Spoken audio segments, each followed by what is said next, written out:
off every call with a brief prayer before we get into it. So those of you who wish to join us, please feel free to do so. In the name of the Father, Son, and the Holy Spirit. Lord, thank you for all your blessings and the wonderful ability to come together.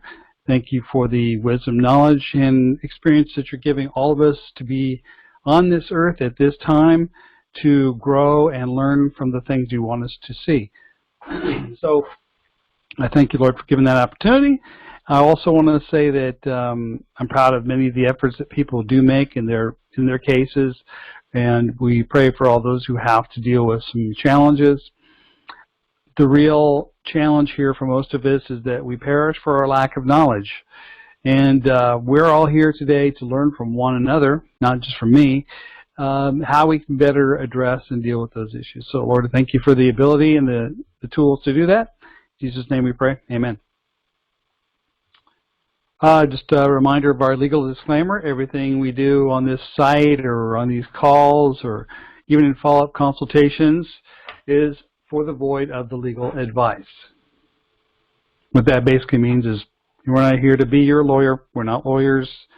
Seek competent counsel where necessary. We're here for just entertainment and mind-expanding experience for you to find better ways for you to help yourself.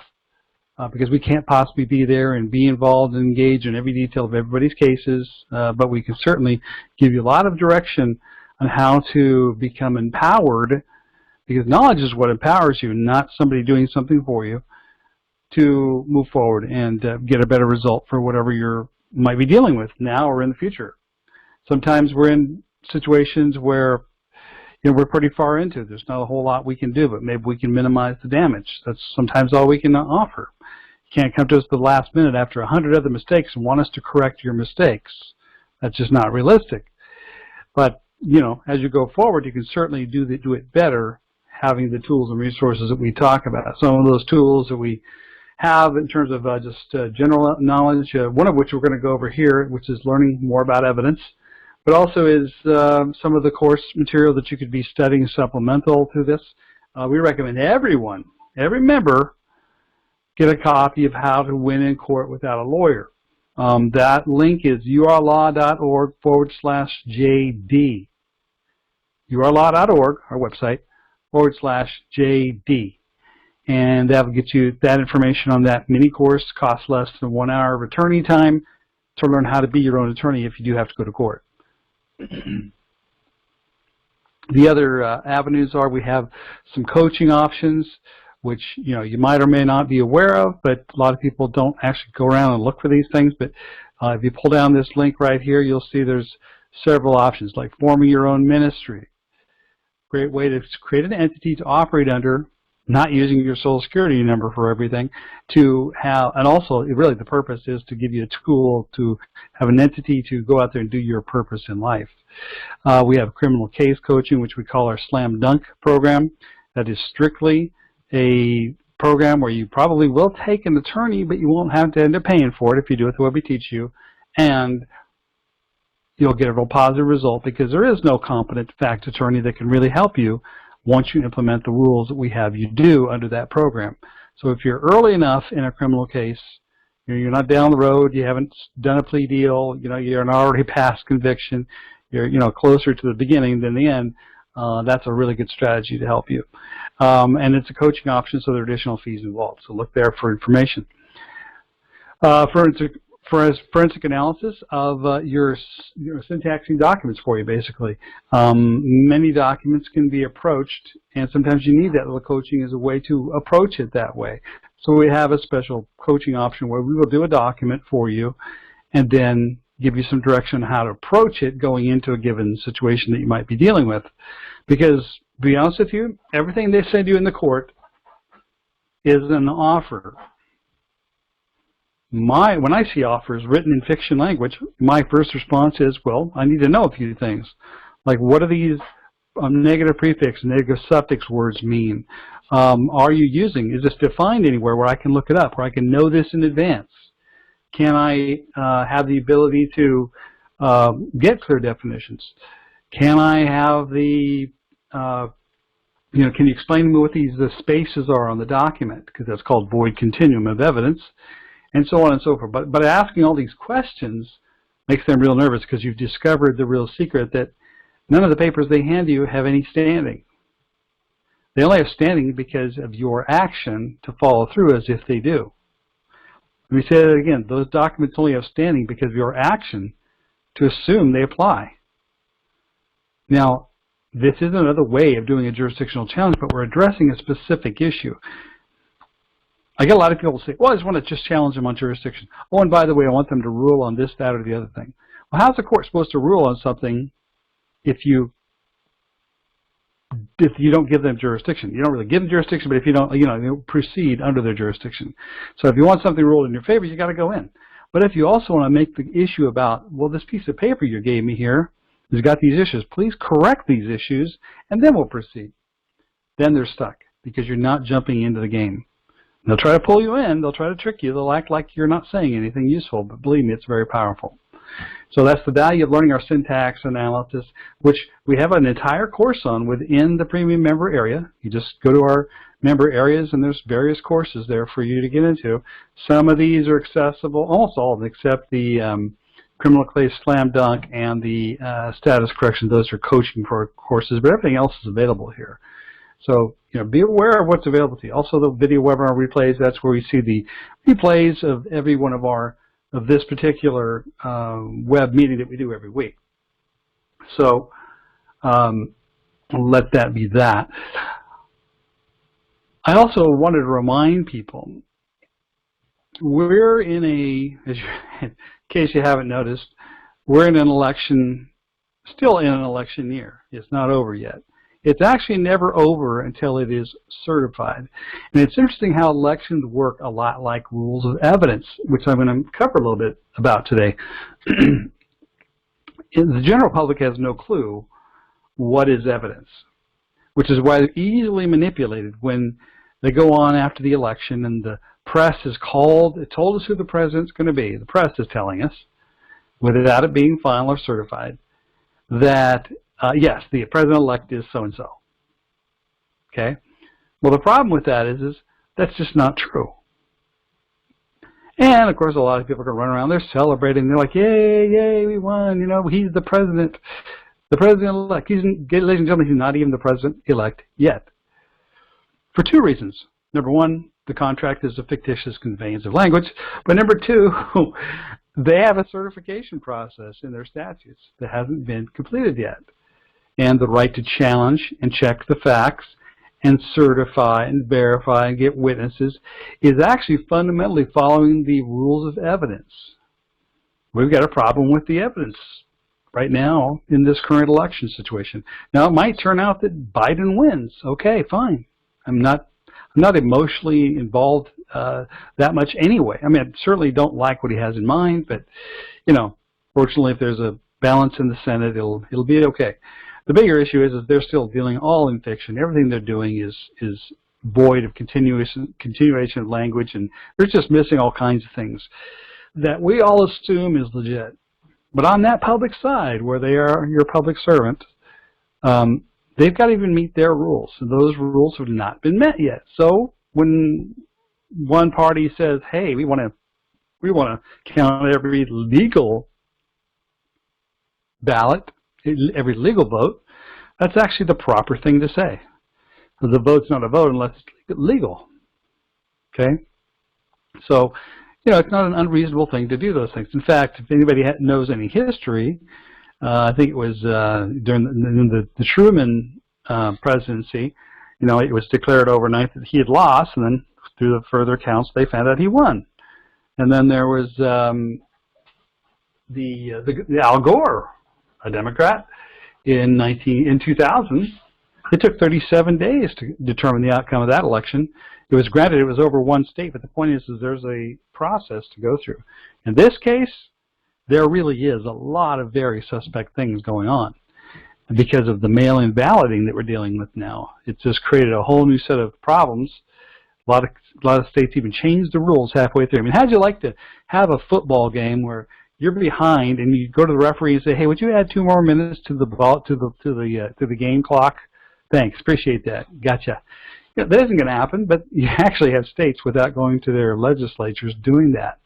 And it's really snaky what's going on. So, if we're going to have an actual election system in the system, it's got to be trustworthy, and it's anything but that right now. So at the very least, even if Trump doesn't win, these challenges will probably begin to establish a precedent for tighter rules so that it's fair. It's a level playing field. I mean, all we ever want in law is that there's a level playing field.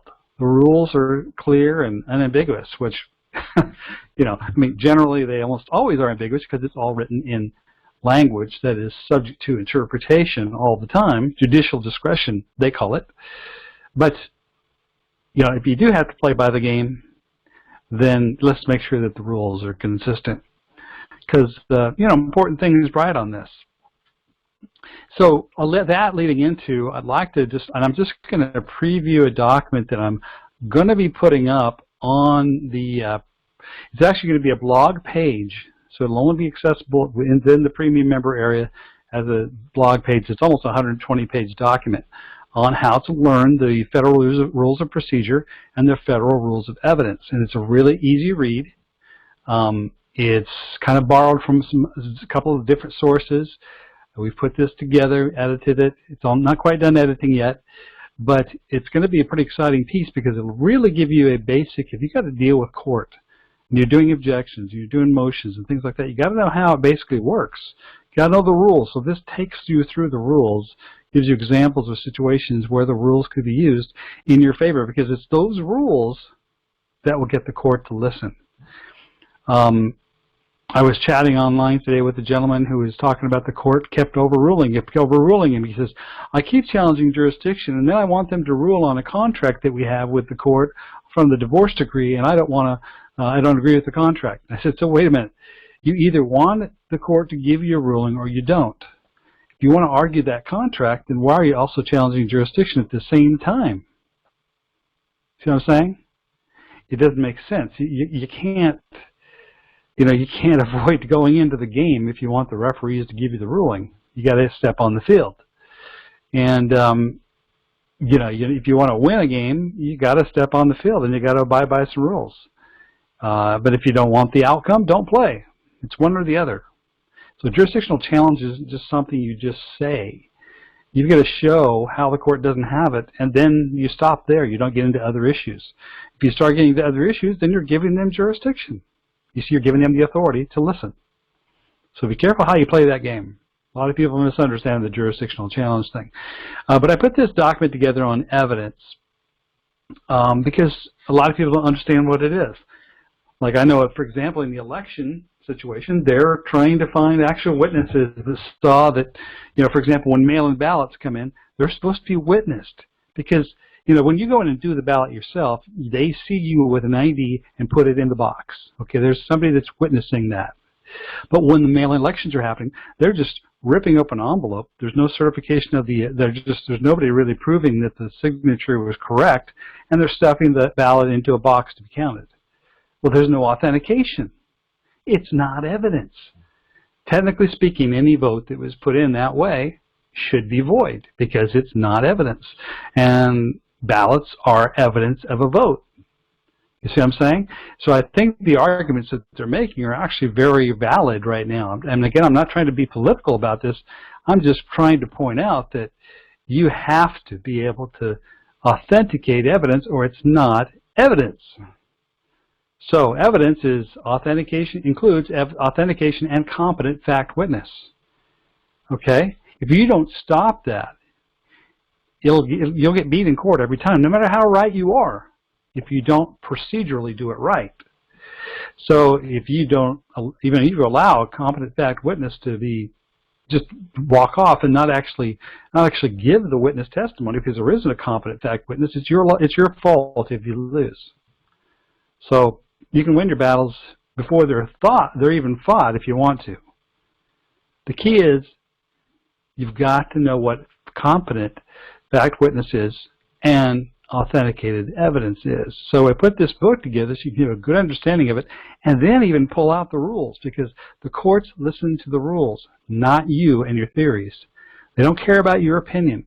They don't care about the Supreme Court ruling of 1895 either because there may be other court cases since then that have actually rewritten that rule. A lot of people miss that. But they take Supreme Court decisions off some document they get on the internet. They never shepherdize it to see if there's more recent rulings that would do that. And guess what? Guess who wins the evidence game in that situation? The one who brings up the most relevant law. So this really is one of the biggest secrets. So this manual is being put together to help you understand what competent fact witness is, what are some of the rules of procedure you've got to use. You can literally, take this information and directly use it right inside a court if you're ever in there, using the rules of evidence to your advantage. The other side's going to do it, and if you don't, you lose. It's all about procedures. So you're going to have, without authenticated evidence and a competent fact witness testifying under oath and cross-examination regarding the evidence, there is no complete jurisdiction. Therefore, no case, and you get dismissed. See, that's where jurisdiction is lost. But see, if you don't challenge it on the right issues, that the other party isn't bringing a fact witness. For example, if a lender comes in and says, here, you owe us a mortgage, and if you don't make 2 or 3 key challenges, which you will find in this document, you're going to lose no matter what you argue. And it's that simple. See, evidence, real evidence, authenticated evidence is everything. It's not just everything, it's the only thing. Okay? So you've got to make sure you get that if you don't bring it down to the evidence, if you don't have a case where you can bring it down to the evidence, you probably don't have a winning case. Period. And that means get a witness that can testify to something as well. Okay? Basically, a mantra to go by is law can be compiled into this one statement. A factual claim requires citing a known duty, the breach of which is the causation of damages as attested to by at least one competent fact witness who testifies under oath and is subject to cross-examination regarding authenticated evidence. So he can be challenged on that, right? So if the attorney comes in and says, I represent so-and-so bank, and they claim this, and they claim that, and they claim this, and we want a ruling. Well, is there a competent fact witness to support that evidence that he's bringing in? No. And ladies and gentlemen, this is done all the time. And this is the one thing that people need to learn more than anything when you go into the court and dealing with another party suing you, or frankly, even if it's a criminal charge, there's still got to be some kind of authenticated fact witness and evidence to support it. Without that, they don't have a case. So if somebody says a vote is good just because it's a vote, no. It doesn't have a competent fact witness who can witness that ballot, make sure it was signed, it was taken out of the proper envelope and went into the right box, and they can certify that that evidence is valid. You see the difference? Now, of course, they can't do something about what happened on the other end if there was a bunch of blank ballots sent off to the wrong people or to dead people. But as far as how they're counted, there has to be a witness for every piece of evidence. And we're missing a bunch of that. We could actually have a president who's appointed without about 20, 30, 40, I don't know how many percentage were mailed in, without it being authenticated. Think about that, what we've just done. If that doesn't make you angry, I don't know what would. So that's basically the overview I want to give you. This whole document is, like I said, it's about 115 pages long. It's very well detailed on how to do this stuff, how to recognize evidence, how to ask questions, how to object based upon evidence. Of course, we're not getting into all that here tonight. I just wanted you to know that this is going to be up soon. I'm probably about 3/4 of the way through it. Won't take me very much longer to get it ready to post. And of course, we'll let you know. There will be a link there under our courses section of the premium member area on a course on evidence and understanding the rules of evidence and the rules of procedure. So I think that'd be a good guide that a lot of people are missing.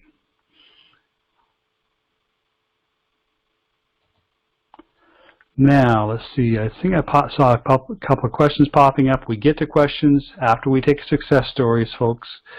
So if you've got anything in the chat, though, you're putting in, feel free to do that. I'm going to go ahead and go over here to Lauren. Angelica, do you have a success story? Because we always start with success stories before we do questions. Otherwise, stand by. Well, Angelica, you say you're. I get I know you're a member. That's why you're on this call. I'm just simply saying we're looking for success stories by members first. So if you have a question, we don't take questions. And let me report. These are the rules. We don't get to questions until after we go through and see if there's any success stories. So when I get to that portion, we'll let you know. Let's see here.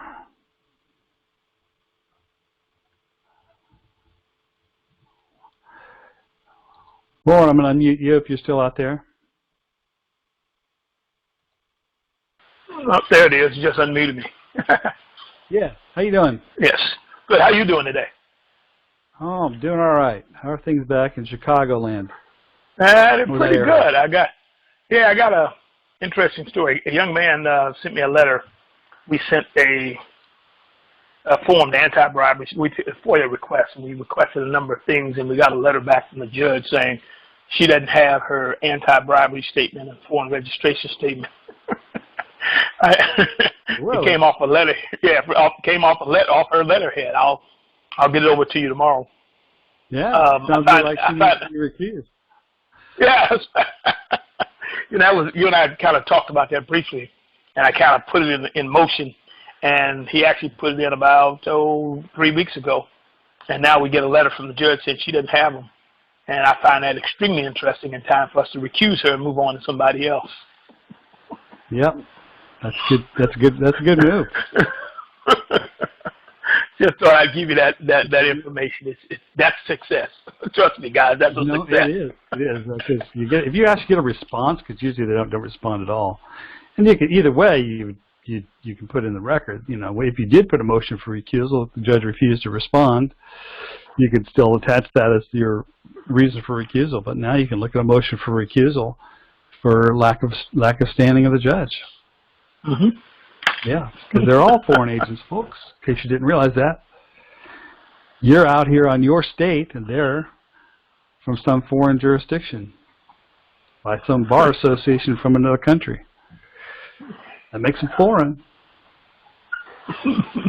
So anyway, that's good. That's always a fun one.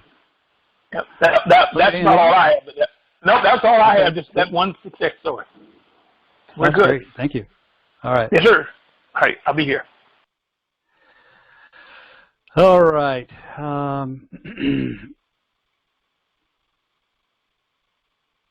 Okay, let's see. Angelica, I think you're up here in the queue. You see you have some kind of an interesting story to tell us. I'm going to unmute you now. Okay, so I had a UUMV charge for a car that I bought, and right after I bought it... Are you directly speaking into a mic, or are you on a speakerphone or something? Well, I'm on my laptop in the car. I didn't want to miss your show today, though. Okay, get as close as you can to the mic just so we can hear you. It sounds like you're in a far away. Can you hear me now? Okay, can you hear me? A little less, actually. Okay, right now? I don't even know where this microphone's at. Go ahead. Okay, I'm gonna go inside. Is there a phone number I can call and I can just or video chat you or something? I don't know. Go ahead. Tell us your story. Okay. Okay. So I got charged with UUMV after I bought the car. What? And so UUMV. So what's that? What's a UUMV, Unauthorized use of a motor vehicle. Basically, okay. You gotta remember, we got an audience listening here, so they need to hear I'm everything. Sorry. So they gave me a UUMV for a car that I bought from these people. They reported it stolen after I bought it. Anyway, I got caught up with it a couple of days later, and this was 3 years ago, and I was fighting it for 3 years. And I was like frantically looking for like some kind of solution to this problem because I didn't know anything about about the court system. And so I found your website, and I found a lot of documents that helped me. Okay, so I went to court. I fought it. I represented myself. I did everything that you guys say to do, and then I got to the subrogation part, and they denied my right to subrogation, and they denied having the DA had denied having any kind of bond, and he denied my motion for jurisdiction to do. I wanted them to prove jurisdiction, whatever. I can't remember what the form is called or the paper's called. Anyhow, they denied everything that I have done, and so I kept taking it I took it all the way to the trial, And when I was there, I had like no idea what I was doing. I had to run to the bathroom and throw up after the judge started talking to me. I was like so freaking out. Anyhow, so I just went with the flow. I had an attorney advisor present with me as I represented myself, and they they had all kinds of witnesses, like the police witnesses that pulled me over and arrested me, and the owner of the previous owner of the vehicle that it was registered to, and even though they had all that evidence against me, I still won because they couldn't prove beyond reasonable doubt that I knew that it was stolen or that I in fact stole it myself. And by there you go. Some competent so, fact witness that you had a duty. I just covered that in that document. You didn't, right. if you know it's something and you act against it, then you have a duty. But if you don't know, in most laws, you're not held liable. Right. Okay. So along with that one at first, okay, so after I got that UUMB charge, I got a possession charge. And they combined them together at first. And then we got to the status conference meeting, and they decided to separate them. I don't know why they put them together at first. I'm not sure. But I did all that subrogation stuff and the 21-day thing. And the judge, he denied everything when they were both together. So I don't know if I can still put all that paperwork in again for this possession charge because they separated the cases. So I'm still fighting a possession charge from a couple years ago. All right. First of all, the subrogation stuff as to the first case, the car case, you don't use that if you're going to also argue the case. You're contradicting yourself. That's why I got turned down all that stuff. It doesn't make sense. Well, it doesn't apply. It's good. It's good if you're going to stick on that and not even get into the facts and go to trial. That's fine. But if you go past that point, that's over. All you have is the facts of the case, and hopefully it's the evidence. In your case, it was their lack of evidence that you had knowledge, and probably that law had a very specific element to it requiring knowledge. If you read the law, right. I hope you read that elements that required for conviction, one of which probably included, intent, willful intent. And right. that was obviously not present, and there was not in evidence. But that's all you need to win a case like that. It's one thing. Sometimes it's the only, it's the only thing. It was pretty tough for me at first because I didn't really know what I was doing, and I didn't know what paperwork to submit to them, and so that's why I just kind of submitted a bunch of different paperwork. But it all worked out for me in the end, anyways, because just everything. Yeah. But just as a caution to everybody else, don't throw don't throw stuff at the side of the barn. If you got a case based upon evidence, just fight that. If you go mix everything else up, what you do is you lose credibility. Right, and that's what the judge told me too. Yeah. After it was all said. After it was all said and done, that's what he told me. That he said that you can't be doing that because you lose credibility for that. So this new case. Yeah, because you had a case. Why would you screw your own case? I didn't know. Because what it looks like is you're afraid of your own facts. If they're on your side, you win. Now, people that use that sometimes don't have the facts on their side, and it might be all they've got because they really did do something. They really did commit the crime, or they really did, screw up, and they should have worked something out. But subrogation works in certain situations. It's not applicable for everything. But the biggie is that it's if you have a case, then you got the facts on your side, the evidence on your side, as you did, then that's all you needed. One little thing. Yeah. So and then so when they separated my cases, right? I had the possession charge, and then I got the possession charge after I already beat the other case, or as I was doing it, they separated. I don't know if that makes any sense, but so they're separated now. So the car case is adjudicated already. Now you just deal with the possession charge. The possession charge. And so right now, so the possession charge, I was with a friend. He was giving me a ride home, and he got pulled over. And then they said they had probable cause to search his vehicle. It wasn't even his car; it was his daughter's car. He was driving me to the house just to give me a ride. And so he allowed them to search the car, and they found a whole bunch of baggies and a couple meth pipes in there. Well, then they don't need probable cause if you give them permission. Right. Well, he did because he didn't know that stuff was in there. I guess I'm not sure, but right. They let me go at first because I had my dog in the car with me, and so they let me go, and I walked into the apartment, and I went back for the keys, and then they arrested me. They didn't. Okay. Okay, so they searched me, like they arrested me. They were really rough with me, and they searched me. I told them I don't consent to them searching me. I want a female officer to search me, and they didn't do it. They just continued to feel all of my body to make sure I didn't have anything on me, and I didn't. And they took me to jail for 3 days, and then when I got out, I was like shocked. I just didn't know what to think about all that because it was just really weird how it happened. Like I was just getting a ride, so they're charging me with a possession charge for something. Let's get to the evidence of the case, though. Okay, What evidence did you have that you were in possession of it or had knowledge of the drug that you're charged for? And what does that statute actually say in specific detail about that requirement? Okay, I'll have to look that up. I don't have it in front of me right now.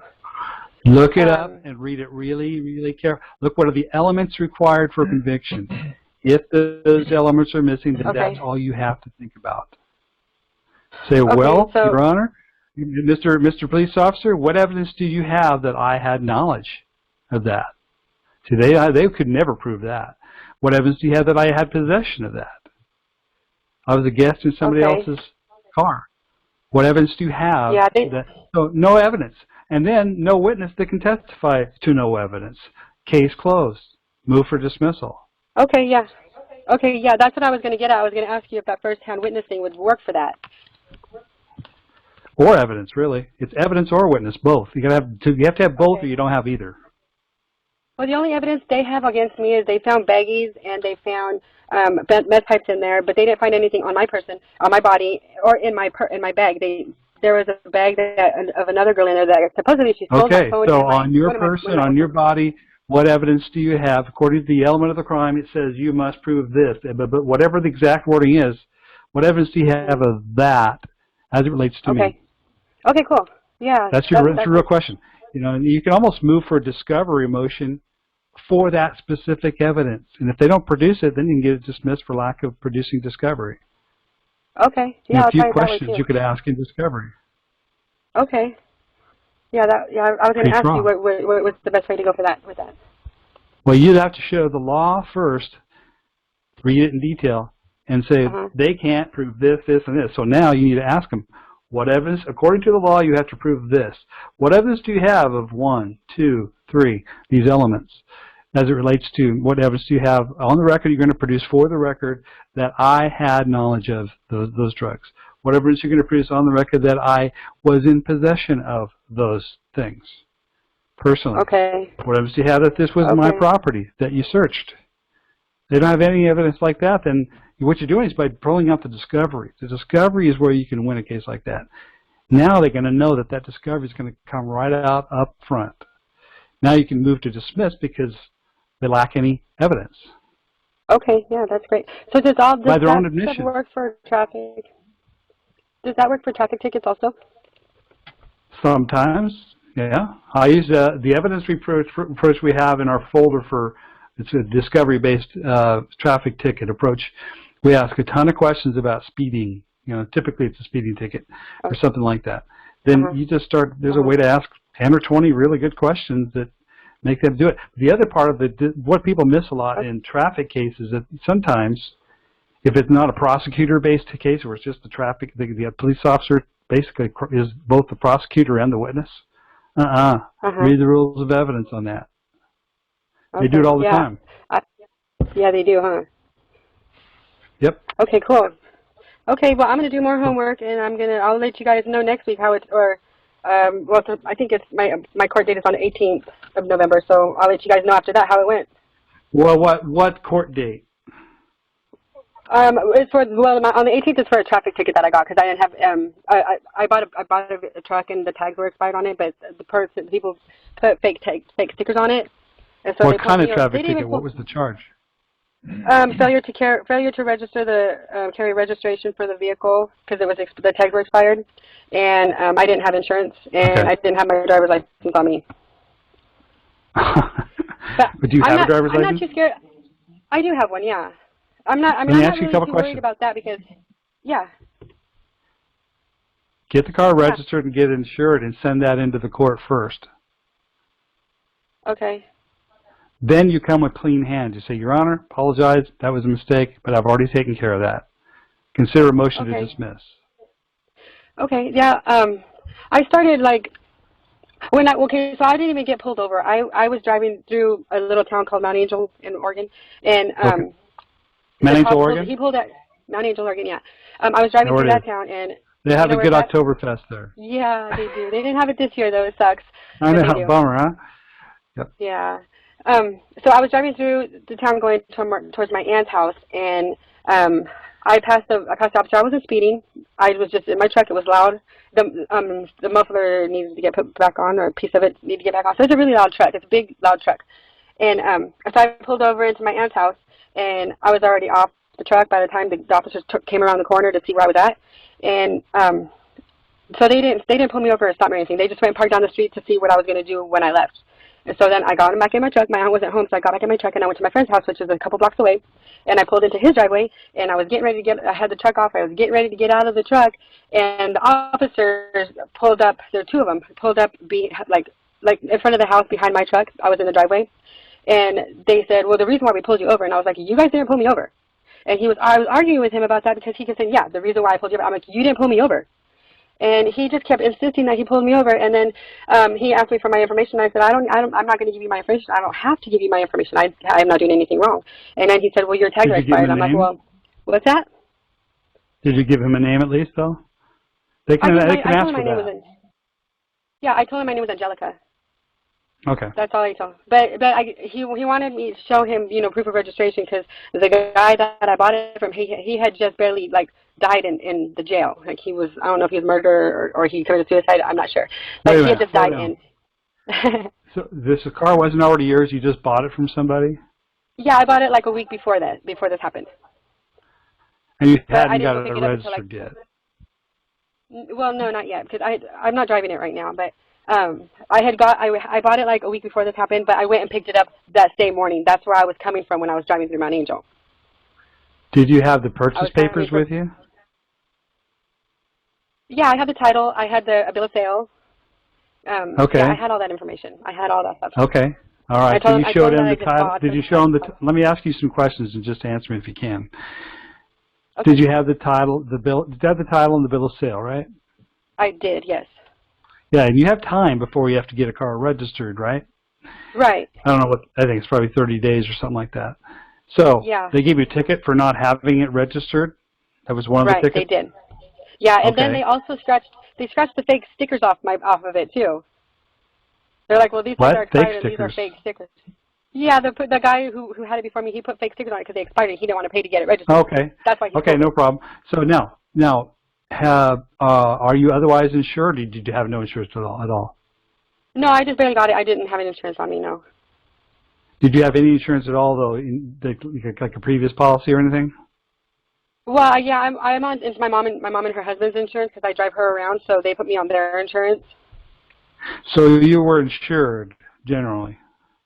Generally, yeah, I was. I was on their policy. Okay, so I'm trying to get to the facts. See, you're going off on some different directions here. I'm trying to say, sorry. All you need to go to court and do is show them the facts. To say, well, Your Honor, here's the bill of sale. I just purchased it I just picked it up that day. I haven't had a chance to get it registered yet. Number one, I didn't know that there was some weird sticker on there. Where's evidence of that, right?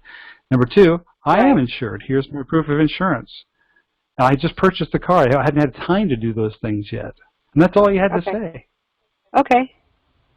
That's it. That's within, and you look and bring the law that says, according to the law, Your Honor, I have till 30 days to do all that stuff. So, no, I hadn't yet done that, but I had only just gotten the car. You should be able to get this case dismissed on that alone. Okay. Especially if you go ahead and get those things done. If you go ahead and get the car added to the insurance, and now you might be getting a new policy, I suppose, maybe, but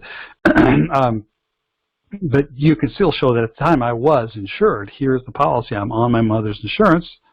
I had insurance. Okay. Yeah. Okay? That's the way.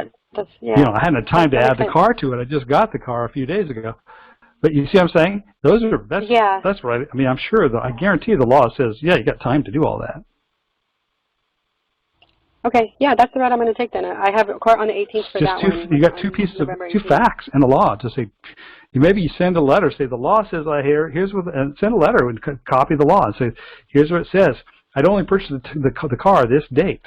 I had only, here's my proof of insurance. I had these things. I asked for the ticket to be dismissed.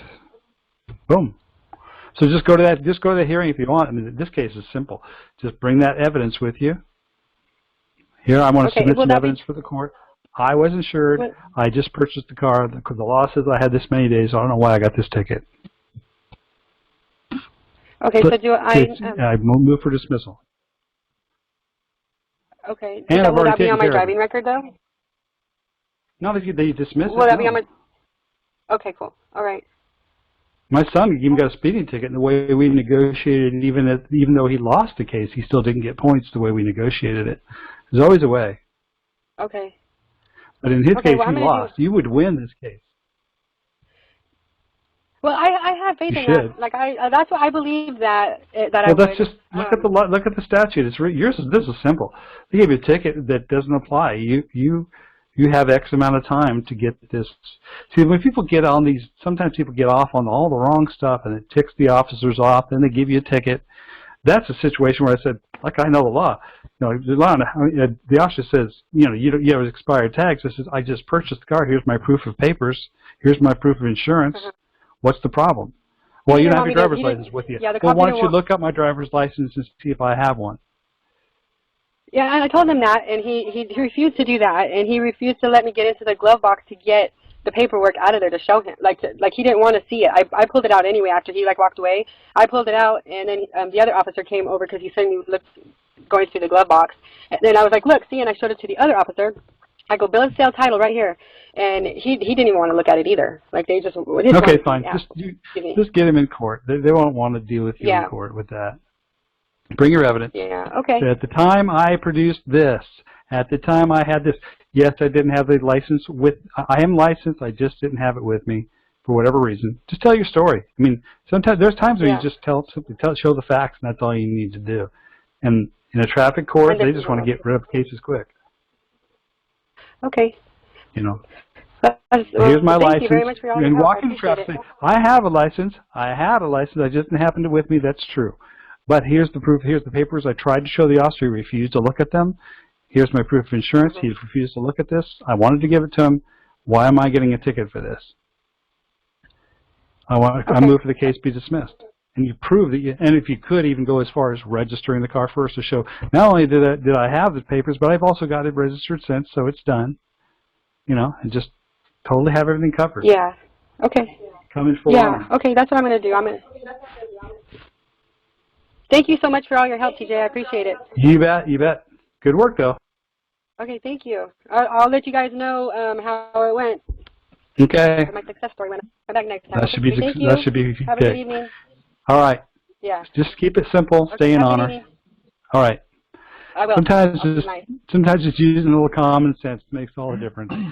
All right. Air code 774. You're up. Yeah, how you doing? Thanks a lot for all your work. You're really doing a great job for humanity there. But I got a couple of questions. One section is on the arbitration, and the other section is on the fictitious conveyance. Start with that one. My questions on the fictitious conveyance are: is there a system that is being used by them to be deceptive? I was under the impression that there was some patented language system they are using. Have you been through our syntax course yet? Yeah, I've been stuffing the videos in my head, but I'm getting a bunch of processes going, so I'm trying to jam as much as I can. So the way to address that is this. Yes, there is. They simply call it legalese. Okay, yeah. But legalese words can have multiple meanings. Sure. It means that they use the word judicial discretion. So if you follow their statute, read their laws, generally speaking, and sometimes they work for you, and then other times they work against you because they're actually not meant to be understood because it's called proper grammar. I mean, a good sentence has one vowel, one vowel, one consonant, right? It's simple, basic rules. And then you look at their statutes, so they'll have run-on sentence is 3 or 4 lines long. Sure. You can't tell what's a vowel or a verb. I'm sorry, vowel. A verb or I can't even talk today. But you can't tell what the verbs and the nouns are. I said vowels and consonants. Verbs and nouns. Sorry, and you can't even tell which ones they are because literally they want to leave it up to the court for its just kind of roll the dice casino effect of they get to pick who wins. Mm-hmm. So yes, it's right in the statutes when you look at the structure of statutes. You just look at it and go, well, this is stupid. This doesn't actually say anything. They don't. It's not accepted common English grammar. Yeah. Is it? No. Yes. No. Of course not. Of course not. I mean, they got to follow some basic rules of grammar. So number one, people say, well, this stuff about syntax and grammar is irrelevant. Oh, really? Then why bother having a language?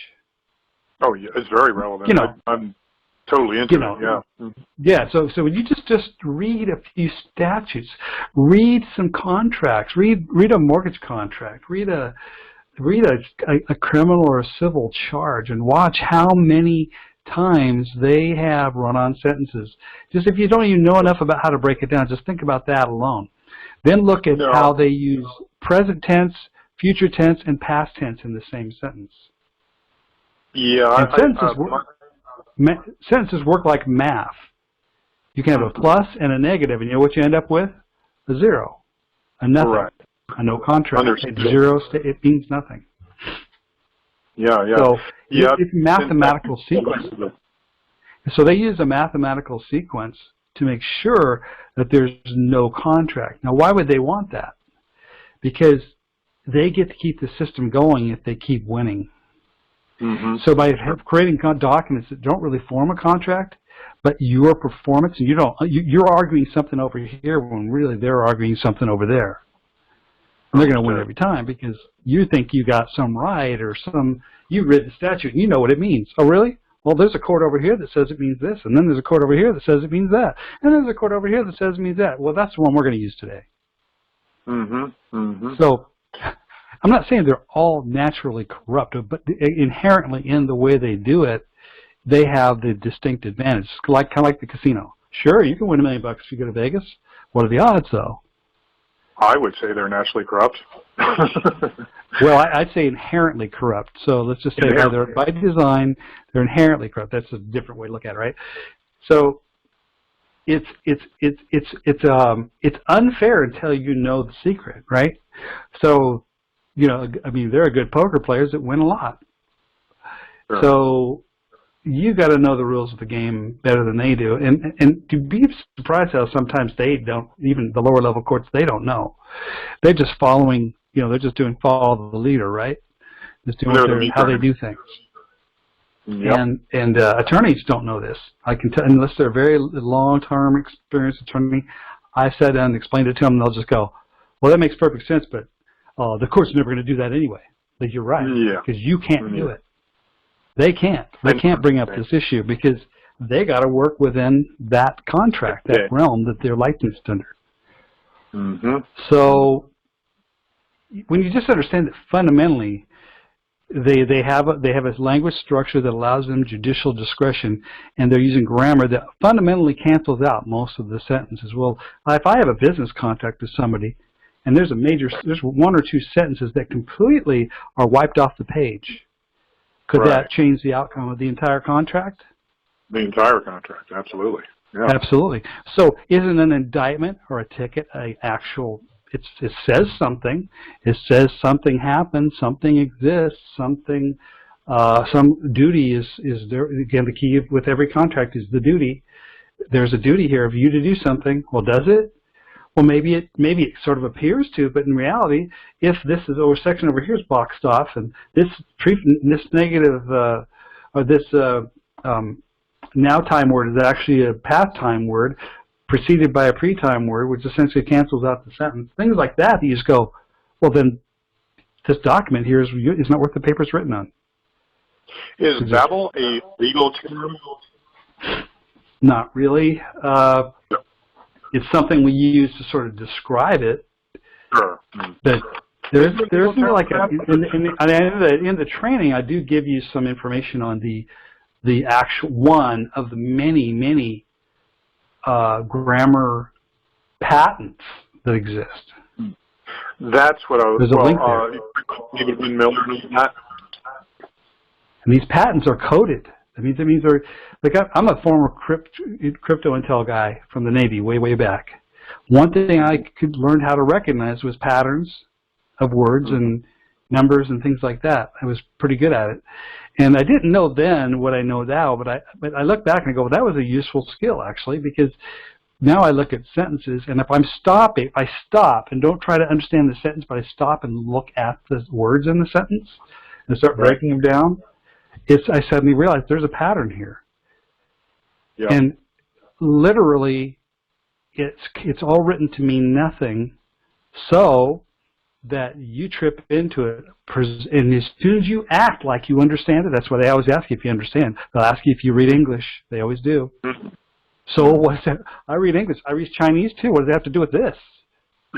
You know, and so it's I say it's not a thing. It is, other than evidence itself, the language is the biggest thing, because you can break down even a case down to a next level of problems they got simply by saying, I can't proceed till I understand. You provide me definition.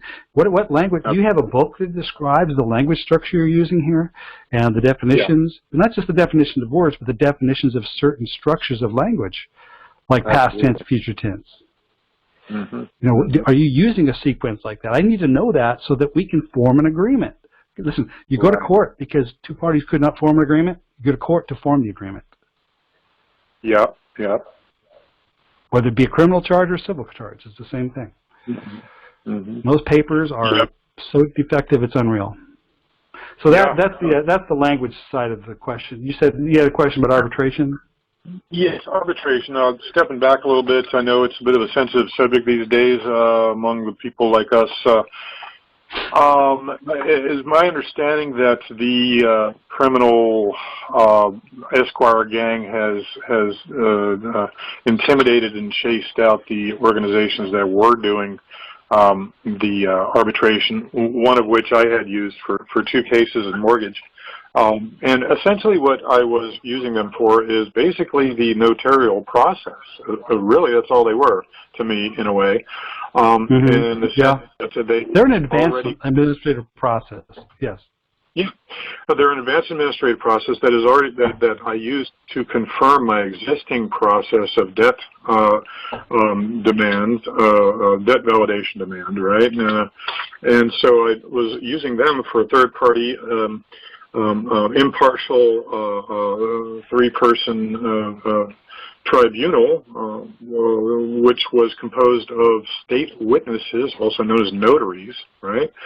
Yeah. And so, but my understanding is that the Esquire gang has chased these guys out of business and also started some sort of issues in the courts so that you can't get them confirmed or enforced.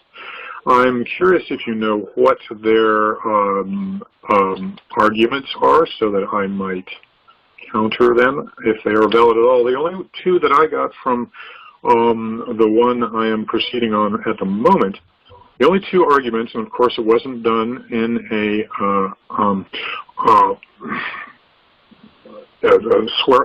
under oath, it was that, oh, you didn't notice us, and we didn't know there was a process going on, and we didn't have a contract. But I rebutted that fact of tacit acceptance and acquiescence, and et cetera, laws and all that. And then we did notify them, and I had luckily gotten the mail record before the organization got chased out of existence. So I countered both of those presumptions that he had, and he haven't heard from them since. But I'm curious to know if you know what their arguments are. I don't really, I don't have an update. I know actually one of the guys running one of them, he got arrested for something having nothing to do with arbitration. He didn't show up he was supposed to be like a witness, and he didn't show up, and they got him for contempt of court. Yeah, that was my guy. I think that's what happened. I don't really, because I don't have any other information other than that. So it doesn't have anything to do with arbitration. But Again, I don't know why he was involved in that case or what that was even about. I have no clue. Just somebody just sent me an email, you, I think, and somebody else sent me something about it, and I'm like, it's news to me. I don't know. And as far as, and then kind of hassling him about arbitrations, they're finding a lot of backdoor ways to put pressure on people doing arbitration, even though it's legit, even though there's a Supreme Court to support it, even though there's the Arbitration Act. It's obviously we and others have had an impact with this kind of approach. You know, ultimately, it's still a process using fiction language. So for me, I'd like, you know, whatever the issue is, I can always switch over to the syntax side because we have qualified written requests that are syntax based, you know, like asking for language and certification, which are actually much shorter and easier to do. It doesn't necessarily mean, especially on mortgages, that's always the hardest thing because there's multiple contracts involved, and if you don't have everything covered just right, it's really hard to execute anything more than maybe they might come back and offer you a settlement. And that's the best you can do. Yeah, I've been on the run. I do know that. So two brief things. One is that the SAA arbitration folks that you mentioned, they're not contactable or respond. I don't know if they still exist. So I don't know if you want to check in on them. But I don't know I know less about them. I mean, what they're doing, because I know that their founder, again, for a completely separate issue, is doing some jail time, and he's not even. You know, they have a group of people that were working separately from him anyway, and why they stopped or if they have stopped, I have no idea. But he was sort of like the figurehead of it, and this was some old family law thing he got into an issue with. It had nothing to do with arbitration. I find that this is what they do. They will attack you on other things to bring you down. I've been attacked, but fortunately I've survived. But you get them hassling you a little bit. But see, I do it a little. I try to take things. I don't try to be as controversial as some of the things that they do in terms of coming right out with some really hard, aggressive things for people to do. I mean, ultimately you can win just on the normal rules. Oh yeah. Well, I'm a believer in the shotgun approach of using absolutely everything that you know. So, but. And that as but you still have to use, as Bush would have said, strategery. You have to use a little bit of strategy in the sense that you don't want to overshoot, you don't want to overdo, you don't want to double up, you don't want to be double-minded. You know, I was talking about earlier a guy that I was chatting with today, and he's throwing jurisdiction at him at the same time wanting to argue a contract. I'm like, well. Which way do you want to go? Because he said they kept returning me down, so kept denying my jurisdictional challenges. I said, yeah, because you're also asking a question. Right. You're giving jurisdiction right back a second later, so you're really contradicting yourself. Sure, understood. And he has a winnable. He might have a winnable argument. I don't know. I mean, he's kind of one of the very late. It's actually after the fact type thing he's trying to get into, so it's much harder anyway. So, case is closed. As to registering documents with that process of the postmaster and all that, I like that very much. And I'm curious. I'm thinking about it in the way of getting a public registration for instance, a claim. You know, you have your claim done, and then you want to your private claim finished up, and then you want to get it publicly registered.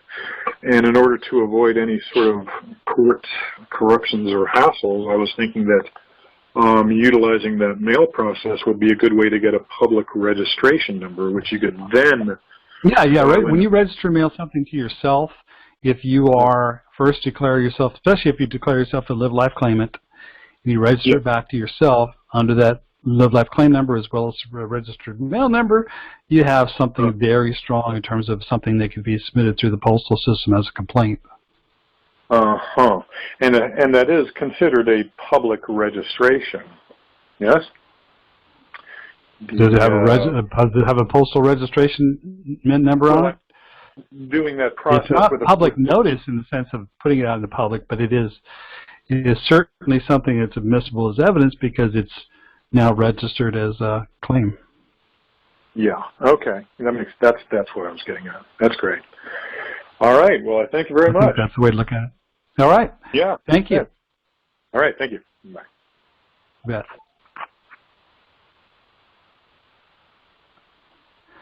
And guys, give me about a 2-minute quick break. Just have to check on something. I'll be right back.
All right, we get to our next question. Looks like from Maya.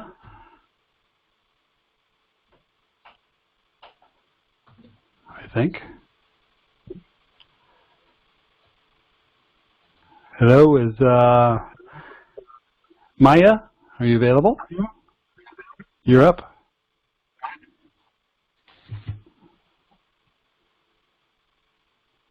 Looks like Maya's not quite ready. Well, you can disconnect and try to reconnect. Make sure your mic and headset settings are correct. Move on to the next caller. It's Kay Nisby.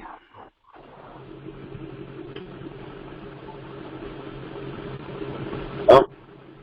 Yeah, go ahead. And Maya, I see your chat. You say you tried to speak. Well, that means maybe you got yourself muted or something. Check your settings. But you're up. Is it? I unmuted the wrong person. If you hear me. No, I've moved on to you. It's because they didn't answer, so I'll get back to them. Go ahead. Question? Yeah, sorry, I don't have a question. I might have accidentally hit the button. Sorry. Okay, no problem.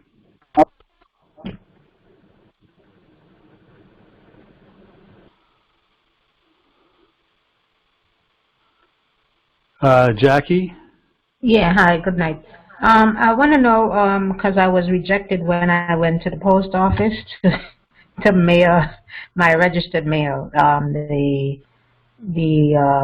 lady didn't want to serve me because I didn't have a mask. So I want to know, what can I do to get maybe the file to an agency, or is there some type of letter on your site that I can go and... Well, we have the no mask cards that sometimes people use that you can print out. They're like in our, I think they're in our general just materials folder. There's little cards.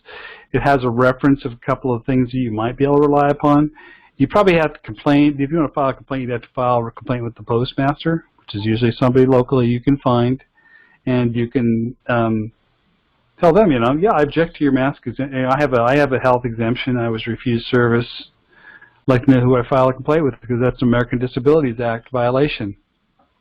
I don't know what you intend to accomplish, but you can go to another post office. The bottom line is to get certain things done. You might have to slap one of those things on for a short moment to get things done. Just because you need to get it done, it's more important than the mask. So you have to pick your battles too. But as far as filing a complaint, probably with the postmaster, and tell them, what the basis is. Tell them you have this health exemption card. It doesn't mean that you have a doctor. It just means you believe in you're a determiner of your own health, right? So you feel that it's unhealthy to do. So I objected to that, and I think my civil rights were violated basically because I was being given medical advice, and your person who gave me medical advice was without a license. Are you the person who gives medical advice to, Mr. Postmaster? That's what I was wondering. I was even trying to. Well, we're under a mandate. I said, okay, can you show me the law? Not the mandate. Show me a law. Oh, they didn't want to. I asked them to show me the law. A mandate is like the opposite of a woman date. It makes about as much sense, right? I mean, you know, I got a date with a man. I have a mandate. What is that? It doesn't even mean anything. It's not a law. But, you know, you can't expect the zombies to understand that they're dead. Yeah, you're right. But then so I'm you not first time I went in there. Get mail what you got at mail, but if you don't have to do a complaint with the postmaster, talk to them and give them your basis. And there is some information on, you know, the mask sort of exemption approach. These little cards we have. Okay. When you say it's in the general area? Well, I don't know offhand which folder it's in, but I think we have several folders. One is just general materials. I think that's the one we have the face mask exemption or mask exemption cards. Pretty sure that's what it's in. All right. Thanks. Look around, you'll find it. If it's liquor mask exemption, I think that's what we call it, or face mask exemption, one of those two. Okay. Yeah. All right. So, Maya, did you get yourself back in the queue? Got to be heavy back in the queue to pick up. I'll get to the next one. Meantime, 774. Yeah, hey there again. Sorry, really quick. Just about the registered mail. When I did my first Live Life claim, and I tried to put stamps on it instead of a label, they wouldn't. They said it was against regulations to put stamps on it. They have to put their computer label. So I'm thinking, can I? Yeah, that's. I'd say I'd like you to show me that regulation, please, because that's there's no way that you cannot pay with stamps, because that's what they're the one place that accepts stamps as payment for anything. It's a payment. When you use stamps, you are paying them. That's all. Okay. I've done it. I don't know, unless they've come up with some new regulation, but it's just a little unusual. You say, well, you know, I always tell my story how when I did my first kind of mailings like that, I went there and there's this little bureaucrat guy working at the post office, and he looks at my envelope and I'm mailing it to myself, you know, and I got stamps all over it, and he goes, well, this is highly unusual. I said, and so he says, some of you heard my story before, so you still have to laugh if I tell the story, and it's still funny, but. He says, this is highly unusual. He says, I'm not sure I can do this. And I put my hand up like Obi-Wan Kenobi did in Star Wars. He says, oh, you can mail it. It's not a problem. And he goes, I can mail it. This isn't a problem. It's a true story. Man. And I turned to the guy behind me. I said, did you see that? That shit really works. It does, too. I've used it before, yeah. It was weird. It was just a suggestion. And then he goes, well, wait a minute. You're mailing this to yourself? He says, I'm not even sure that this is even legal. I said, put my hand up and says, don't worry, it's perfectly legal. You don't have a problem. And he goes, it's perfectly legal. This probably won't be a problem. He literally repeated my words. And I got the guy behind me, and he's like looking at me. He says, how did you do that? I said, I don't know. It's suggestive programming, right? Like we know how we turn it into a positive statement. We know how easy it is to move the sheeple now, yeah? That's great. It was funny how he did that, though. He literally repeated my words back and affirmed it. As far as humor and the word mandate goes, and along with syntax parsing, I use the same thing myself. I thought about that as well as I was walking down the street of this little town who hired people to regulate mask wearing in public street. So as the guy approached me, I was ready, and he was like, "Oh, mandate," and so I said out very loudly, "No, I don't date men, no." And he sort of skipped off. Exactly. That's a great way to answer it. I'd just say, "No, I'm sorry, I don't answer that. No, that's those guys over in Portland do that, but not over here in Washington." Okay, we just, Okay. All right. And as far as the CPG goes, that is a privately created and patented system, which I don't suppose is publicly recognized by the courts as a system to go by as a veritable speech. No, but you can certainly convert it into the simple request for correct sentence structure, syntax, parse, grammar, communications. I mean, you're saying the same thing. All it is an abbreviation for that. It's not a patented thing. Nobody patents those basic words. Okay, that's great. I just want communications. Yeah, you can't have a contract if you can't communicate. That's all I want. Hey, look, I want to get a contract with you guys. I want to do this.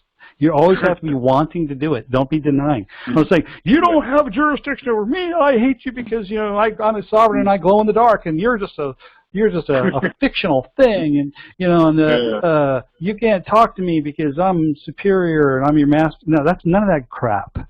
It's no, I'm here to communicate. This is a conditional acceptance. It's always a conditional acceptance. I'm here to communicate. I'm here to work with you. I want to get this resolved too, but I do need to make sure that we're on the same page. So I need to ask you some questions about this syntax, grammar, and I need to know what rules you're using. I need to know the styles manual you're using. I need to know the, what when you use negative prefix words or negative suffix words, what does that mean when you use this boxing or the spacing? I just need to make sure we have all that straight. And we do that in a writing form, but basically that's your whole attitude. Is you're there to help. But we can't form an agreement. We can't put the stuff on paper we can agree to. You speak English, don't you? I speak Chinese too. What does that have to do with this? We're talking about this thing here. Yeah.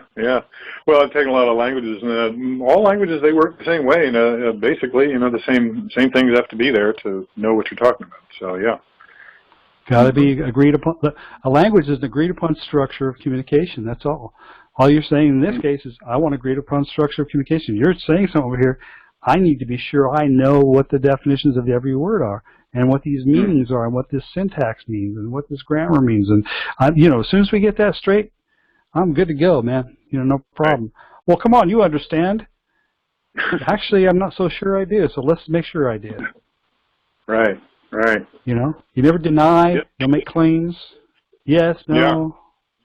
My God. I'll tell you, I love the approach. It's just really, it's just it. It's like really it. Yeah, I mean, you just be like, remember remember Andy Griffith, that show where he was an attorney? He was just always that good old boy attorney.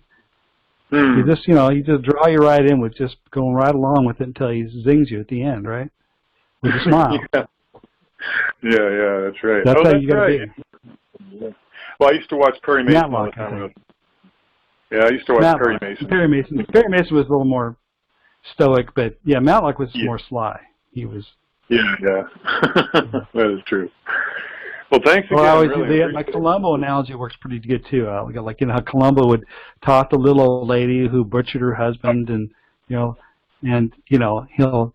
be nice and have a cake, and hey, Mrs. Johnson, you make great pie. This is the best pie I ever had. He says, it's great. Well, thank you. I guess that's all I got for you, Mrs. Johnson. And then he'd soften her up, and he'd go, and I call it the Columbo close. He'd reach for the door, and he'd turn around and go, oh, Mrs. Johnson, just one more thing. That was thing. That skin that I tasted on the bottom of that pie crust, was that your husband's skin, wasn't it? Or whatever. It would just be something like, boom, he just laid on her. And get her to admit to something. Yeah. That grease is kind of tasted more like human flesh, so whatever. You had to have that before, I guess, to know, huh? Oh, well. When I was in the bathroom, I took a poop sample of the one that was in there, and it was kind of gross, but, that checked the DNA. That's your husband's things there, so, whatever. He just would do something to to catch him off guard, and, that's kind of what you're doing. You're like, hey, no, I'm good. We're all good. This isn't a conflict. This isn't a battle. I've already won. Yeah, I've got a buddy that was working in court as well, but he was a little too hot-headed, and I've never. No, that never works. I mean, it works for some people. Some people, but it usually ends up in a conflict and a problem. Right. Yeah. That's advice I ever got with some local judge who I've had a drink or two with, and he says, Because, you know, if these people would just come in here and actually use the rules, they could probably win these cases. But they get off on stuff that doesn't matter. Sure. Makes sense. Yeah. Yep. Yeah, I believe in simplicity. I'm really all about simplicity. Yeah, it is. Okay, well, let me get another caller on here. It's me. Okay, bye. Okay, Maya, now you're up. Got a working microphone? Did you test it? There's a little audio setting thing you can click on to make sure your audio is working, or you have the choice of dialing in as well on the console you have on a phone. Don't hear you though. You hear everybody else. That means it's your settings on your system that are off. Okay. Next question, EJ. Hi. I Hi. have a question. Hi. Well, then you're in the right place. Thank you. I just had a question about, this is EJ regarding the assault and battery case I talked about 2 weeks ago. I missed your last week session. So I received Well, so did everybody else, so they didn't have one. Oh, I'm sorry? They didn't have one? So did everybody else. I didn't have one last week. But anyway, go ahead. Oh, okay. Oh, that's right. I'm sorry. The week before. Sorry about that. Yeah, because of the election. Okay, so, all right. I read the rules. I'm in California, so I read the rules for change of date. The Superior Court here changed the date due to COVID. It was supposed to be July 27th. So I looked at the envelope, and it dated July 22nd. So procedurally, if they gave me a late notice, it can be dismissed, right? Because it looks like they sent me on the a date stamp 22nd of July, and I didn't receive it until like even close to the 27th. So that's like five days. So I guess my question is July. Yes. My court, the arraignment is coming up in December. So my first hearing is in December. But I was just looking at the envelope that was sent. Well, you've had a notice since July 27th, though. That's plenty of notice, I think, for most states. I don't know what the rules are, but like the letter they sent you, the court sending you, and it must be 5 days. 5 days. Before what? Of the letter sending. 5 days of what? What does that mean? Before the court date, which was, my court date was July 27th. Okay. To change. Is that something that that I can procedurally ask? Something you can look into and read the rules and see if it makes sense to make a point on that.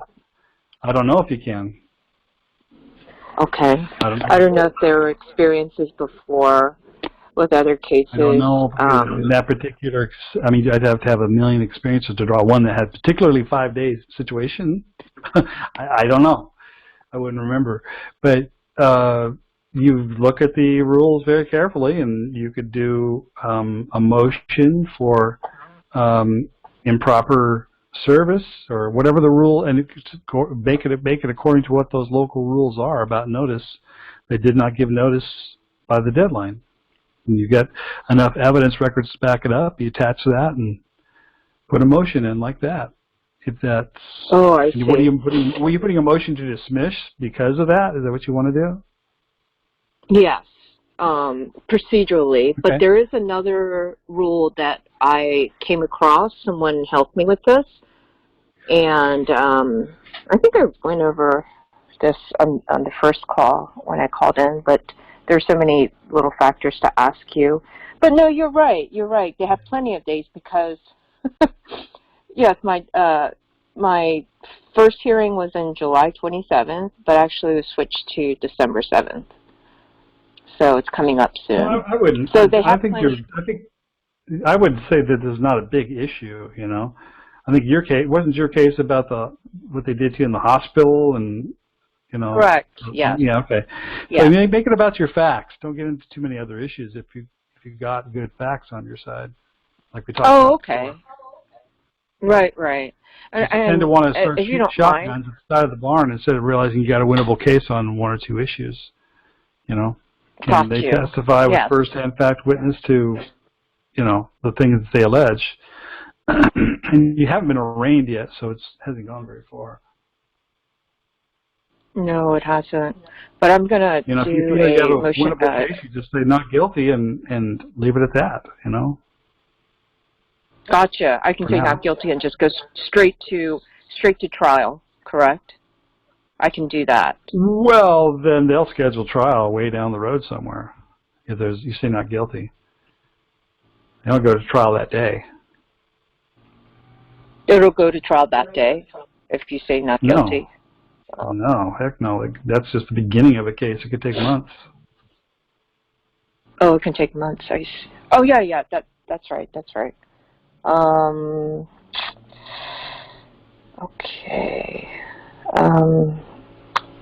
I'm just thinking. You know, I mean, a lot of people have fancier techniques than that, but right now that sounds to me like where you're at. It's probably just you feel you have a winnable case based upon those facts. Now it's time to start for just getting discovery and witnesses together.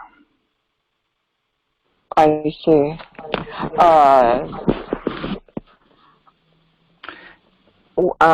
Okay. Have you started studying the How to Win in Court Without a Lawyer course? It has a criminal section that's pretty good on how to procedurally prepare. No, I need motions to. You could file. Okay. That's really a good piece. I would start on that early. Thank you very much. With the syntax help course, because they sent me they had to do they had to change the date due to COVID. So there's a pay number and had a $0 amount. You have a winnable case based upon the facts. Oh, I see. Okay. If you have a weak case or it's a contractual case, then syntax might be better. You can go there, but you better have a plan on how you're going to follow through with it, because they're going to try to throw you all over the place if you do that. But if you have a simple winnable case based upon procedures and the facts, that can be your approach. Yes. But don't get off it once you start.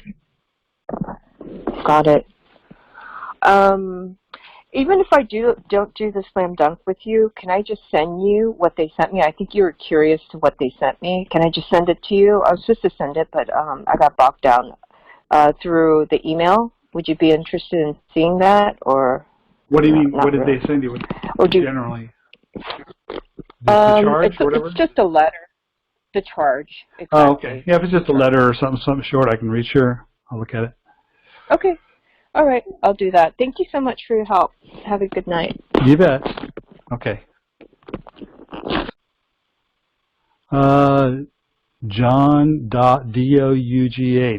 John Doe. Hey, how you doing? Good. Hello? Hi. Yeah. John Doe. You spell D-O-U-G-H, so you're like the doughboy, right? I just figured I'd put a little twist to it, that's all. I'm far from that. Okay. I have a quick question. I was looking over your billing complaint and expressing a trust, and on page 8 of page 38 of 35, there's a section that's stated a power of attorney title in part my name, power of attorney in fact, and it says number 26 or hashtag 26, I don't know, 26 characters made up of numbers suggested. Is that any random number? Yeah, you want to give it. Some people like to use a registered mail number or just make up a number. I think in that document, if I remember what it is, it's been a long time since I've looked at it, so I have no idea what's on page 8 or the whole thing. But I think that where it says, yeah, make up a random number, that's just means make up a number that's kind of like your file case, your case file. Mm. Okay. Just Also, for your own when tracking purposes. Use that on every document. so this number is a number that I created that's just unique to me that I use whenever I'm using it in these You're reading cases. too much into it. Oh. You're stuck on that. You got to read the whole document and look at it. Look what it actually says. You'll figure out why you're putting your own number on there. Mm. You don't have a grasp of what the document actually says. Don't use it. Don't dare. What you're saying, Okay. can you back it up, stand there and explain it to a 6-year-old what it all means? The number is the easy part. Just randomly putting a number on there and sticking to that as your case file. But, yeah, be sure you have an understanding of the context of why that's there. Okay. Okay. I do understand. Any document we say, do not use a document until you're ready to be able to explain and argue it. And that's kind of why I chimed. I'm sorry. That's kind of why I kind of chimed in tonight, because I really want to have an understanding of that document. I don't know if tonight's a night for that, but I'm new to your panel. Well, I was just. You have to tell me what the document's for. Okay. You know, by reading it, you have to tell me, hey, I understand this document says this, this, this, and this, and this is why I'm doing it. You haven't told me why you're using it. What's the case about? Okay. It's for foreclosure purposes. It's civil. I recently filed a Chapter 13 bankruptcy, but I'm a bit worried that the case. Wait, see, that's a big change in context. Go ahead, yeah. Okay. And I'm a bit worried that they might dismiss my case, and if my case was to be dismissed, I'd want to be able to file a bill and complaint as it relates to the bankruptcy as a backup plan in the event that they still sell. So well, that's tricky in a bankruptcy because you're petitioning for bankruptcy. You can't go switching roles on them and saying, I'm doing all this stuff to avoid jurisdiction, but I want you to give you jurisdiction too at the same time because you're a petitioner to bankruptcy. It's probably not a good place for it. Probably conflict. Then you'll look like a real, like, well, this guy doesn't know what he's doing. They'll be laughing behind the scenes. Look, he's putting this in over here, and he's putting this in over here. They completely conflict. What are you trying to accomplish? You're trying to stop or slow down the foreclosure. That's the main issue, right? Right. I think if the bankruptcy is to get dismissed, the foreclosure is going to be in effect again. So I'm trying to stop that. So I'm trying to prep myself in advance. Yeah. Well, the bankruptcy won't get dismissed if you go into a payment plan and follow that for a while. But no. Once you initiate I'm in a payment plan right now. Okay. So you're already far into this. Okay. So you'd have to wait till after it's dismissed and then go. You're going a whole new direction, having nothing to do with the bankruptcy then. I'm be over both suspended and prosecuted at the same time. Say again? Well, you wouldn't put that in when you're the petitioner. It's like you're the plaintiff. Why would you argue against yourself? I see. Who's the party in that complaint? Right. I get what you're saying. Yeah, it's just got to look at. Wait a minute, because your bankruptcy is so different than everything else because you're the petitioner. And all it is, the purpose of the bankruptcy, and most people miss the opportunity of what a bankruptcy is to test their claims. Yet they just accept the claims that get put in without even testing it. Wait a minute, are you a party in interest? Where's the first-hand fact witness? What is going to prove that you have the original note and have the documentation and the accounting to prove that you're a party here? It's the one place you can do that. There is a place where you can use bankruptcy to make them prove a claim. That's all, but people blow right past it. And the court will blow right past it, too. They're not going to help you. Okay, we got this claim here, this claim, this is, these guys, this mortgage now start making payments. They just, procedure run through it. Hang on a second, I'm not so sure that they are the party in interest. Here's my challenge, and you start getting into the whole, in fact, that document that we're putting up on how to, what is evidence, because they have to put in evidence that they're a claimant in a Chapter 13. It gets back to the rules of evidence. Do they have a sufficient claim? Now, the general rule will accept it, but you don't have to accept it because you can look at the rules of evidence and say, wait a minute, they didn't meet these rules. All they got is an attorney standing there making a claim. They don't have a witness. Right, oh, we do it this way all the time, sir. That's just the way it is.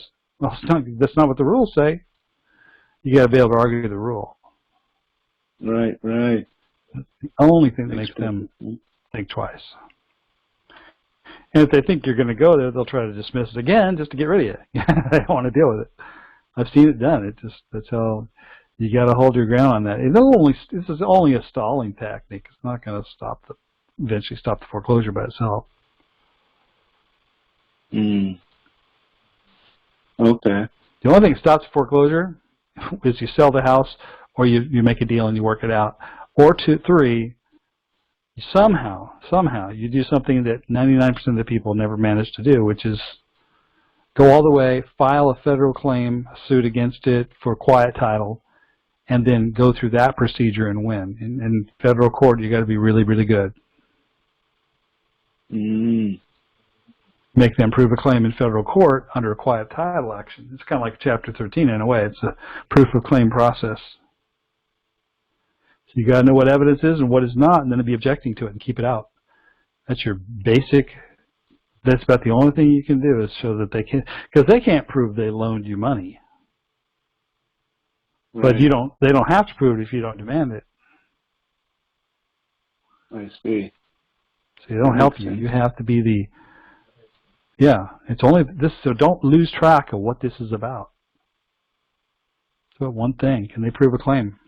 If you don't hold them to that standard, they know, and they see you going off over here and shooting at this barn and shooting at that bird and over there trying to shoot at something. They're going to sit back and wait for you, and then they'll get it eventually. I see. Got to be about the evidence. Okay. Okay. I'll try to get the word out when I get this document posted. They'll have more about the evidence procedures and how that works, but. There's a section in there that talks about, when the mortgage lender shows up and all they got is an attorney standing there, well, where's the witness? And where's these records? And you got to demand those records, so they bring them. You can't surprise them. They have no record of accounting or moving money off their ledger into your account. So how could they possibly prove that they're the party who's damaged? Just because they say so? No, I want the evidence. Just evidence. Anything outside that, we found, just generally takes it off in the wrong direction. It might stall things, but it won't. It's not your best chance. And again, a quiet title action is a process to force them to bring the evidence. It's a suit that you file in federal court. I see. So maybe you want to read all you can about quiet title actions. Okay. Get comfortable with the idea first. Okay. Okay. Okay. Good to go. Thank you. You bet. You bet. All right. Nobody in the queue at the moment, but there's a few questions that were typed up here, so if I can grab a few of those. How do I handle attorney?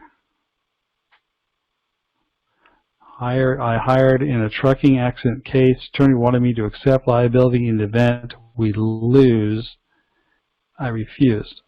Now, you didn't specify if you're the plaintiff or the defendant, though. So if you're suing and you lose, yes, you can be held liable for the costs. Always remember that when you sue, you have to have what's called a cause of action. Cause of action. Look that up. Know it well before you ever sue anybody. Because you file a suit without a valid cause of action. It means you got a true, you got some evidence, you got the law, you got case law. You have to be pretty solid. Because if you don't, you're going to get your butt whipped, and you're not going to know why. And you might end up paying all the attorney's fees for both sides. So be careful. Cause of action. Got to know what that is. In that How to Win in Court Without a Lawyer, it gets into that very deeply. urlaw.org/JD is where you pick up that extra course if you want that. Yeah, if you don't have a cause of action, Or if you like, if I spoke to the person earlier about her criminal case, she should probably learn that because she could probably do some discovery demands and find that they don't have much in her case. It's pretty weak. But if you don't do these things, they just sit back and wait to win. And these are things that quite often an attorney won't do, and they'll charge a lot of money to do if they do, when you can do it yourself.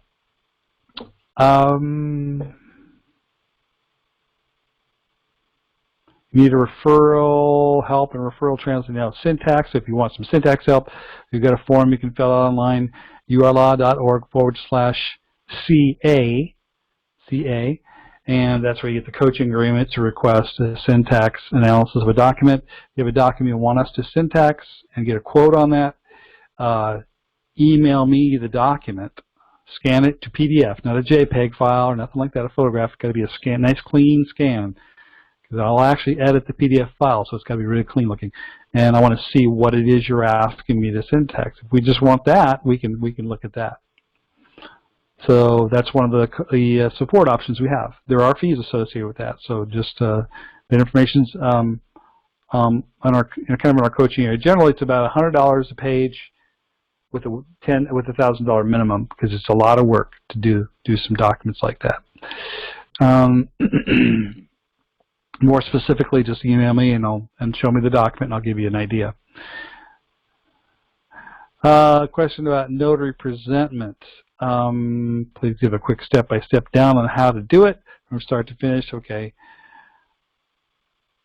Notary. Okay. First, I hope you've looked at the administrative process because it's all it is an administrative process. You're sending a notice, second notice, and a final notice. Okay, that's all it is. However you write the words on the documents. I can't go cover all the documents here, but whatever the matter is, you give them a first notice, then you give them a second notice, reminding them of the first notice and the date and time they received it. So specify that in the letter. Look at our administrative folder for administrative document folder. You'll find some stuff on this. And then finally, in the final notice, an opportunity to cure. If you don't perform, here's the cost. Here's what the outcome is going to be. You're writing the contract. So that's it. It's a three-step notice, follow-up notice, and a close. Sometimes accompanying it with a bill.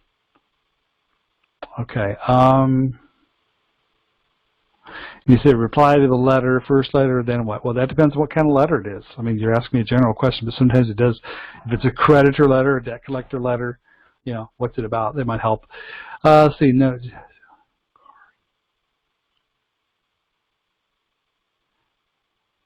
Okay. This is from Maggie. I'm not quite following all this. No, Judge still has the card and is still associated with the firm, and her husband owns a law firm handling traffic and accident cases personal. Yeah, I just don't know, what you're asking specifically. If your question is, can they make you pay if you lose, if you're suing, that's correct. I don't know what what the question is, though, more specifically than that. Tony Jones says he's got a question in the chat room, but did not ask the question. Okay. I'm just reviewing this, but see, I'm going to go to the calls right now, though. Area code 216.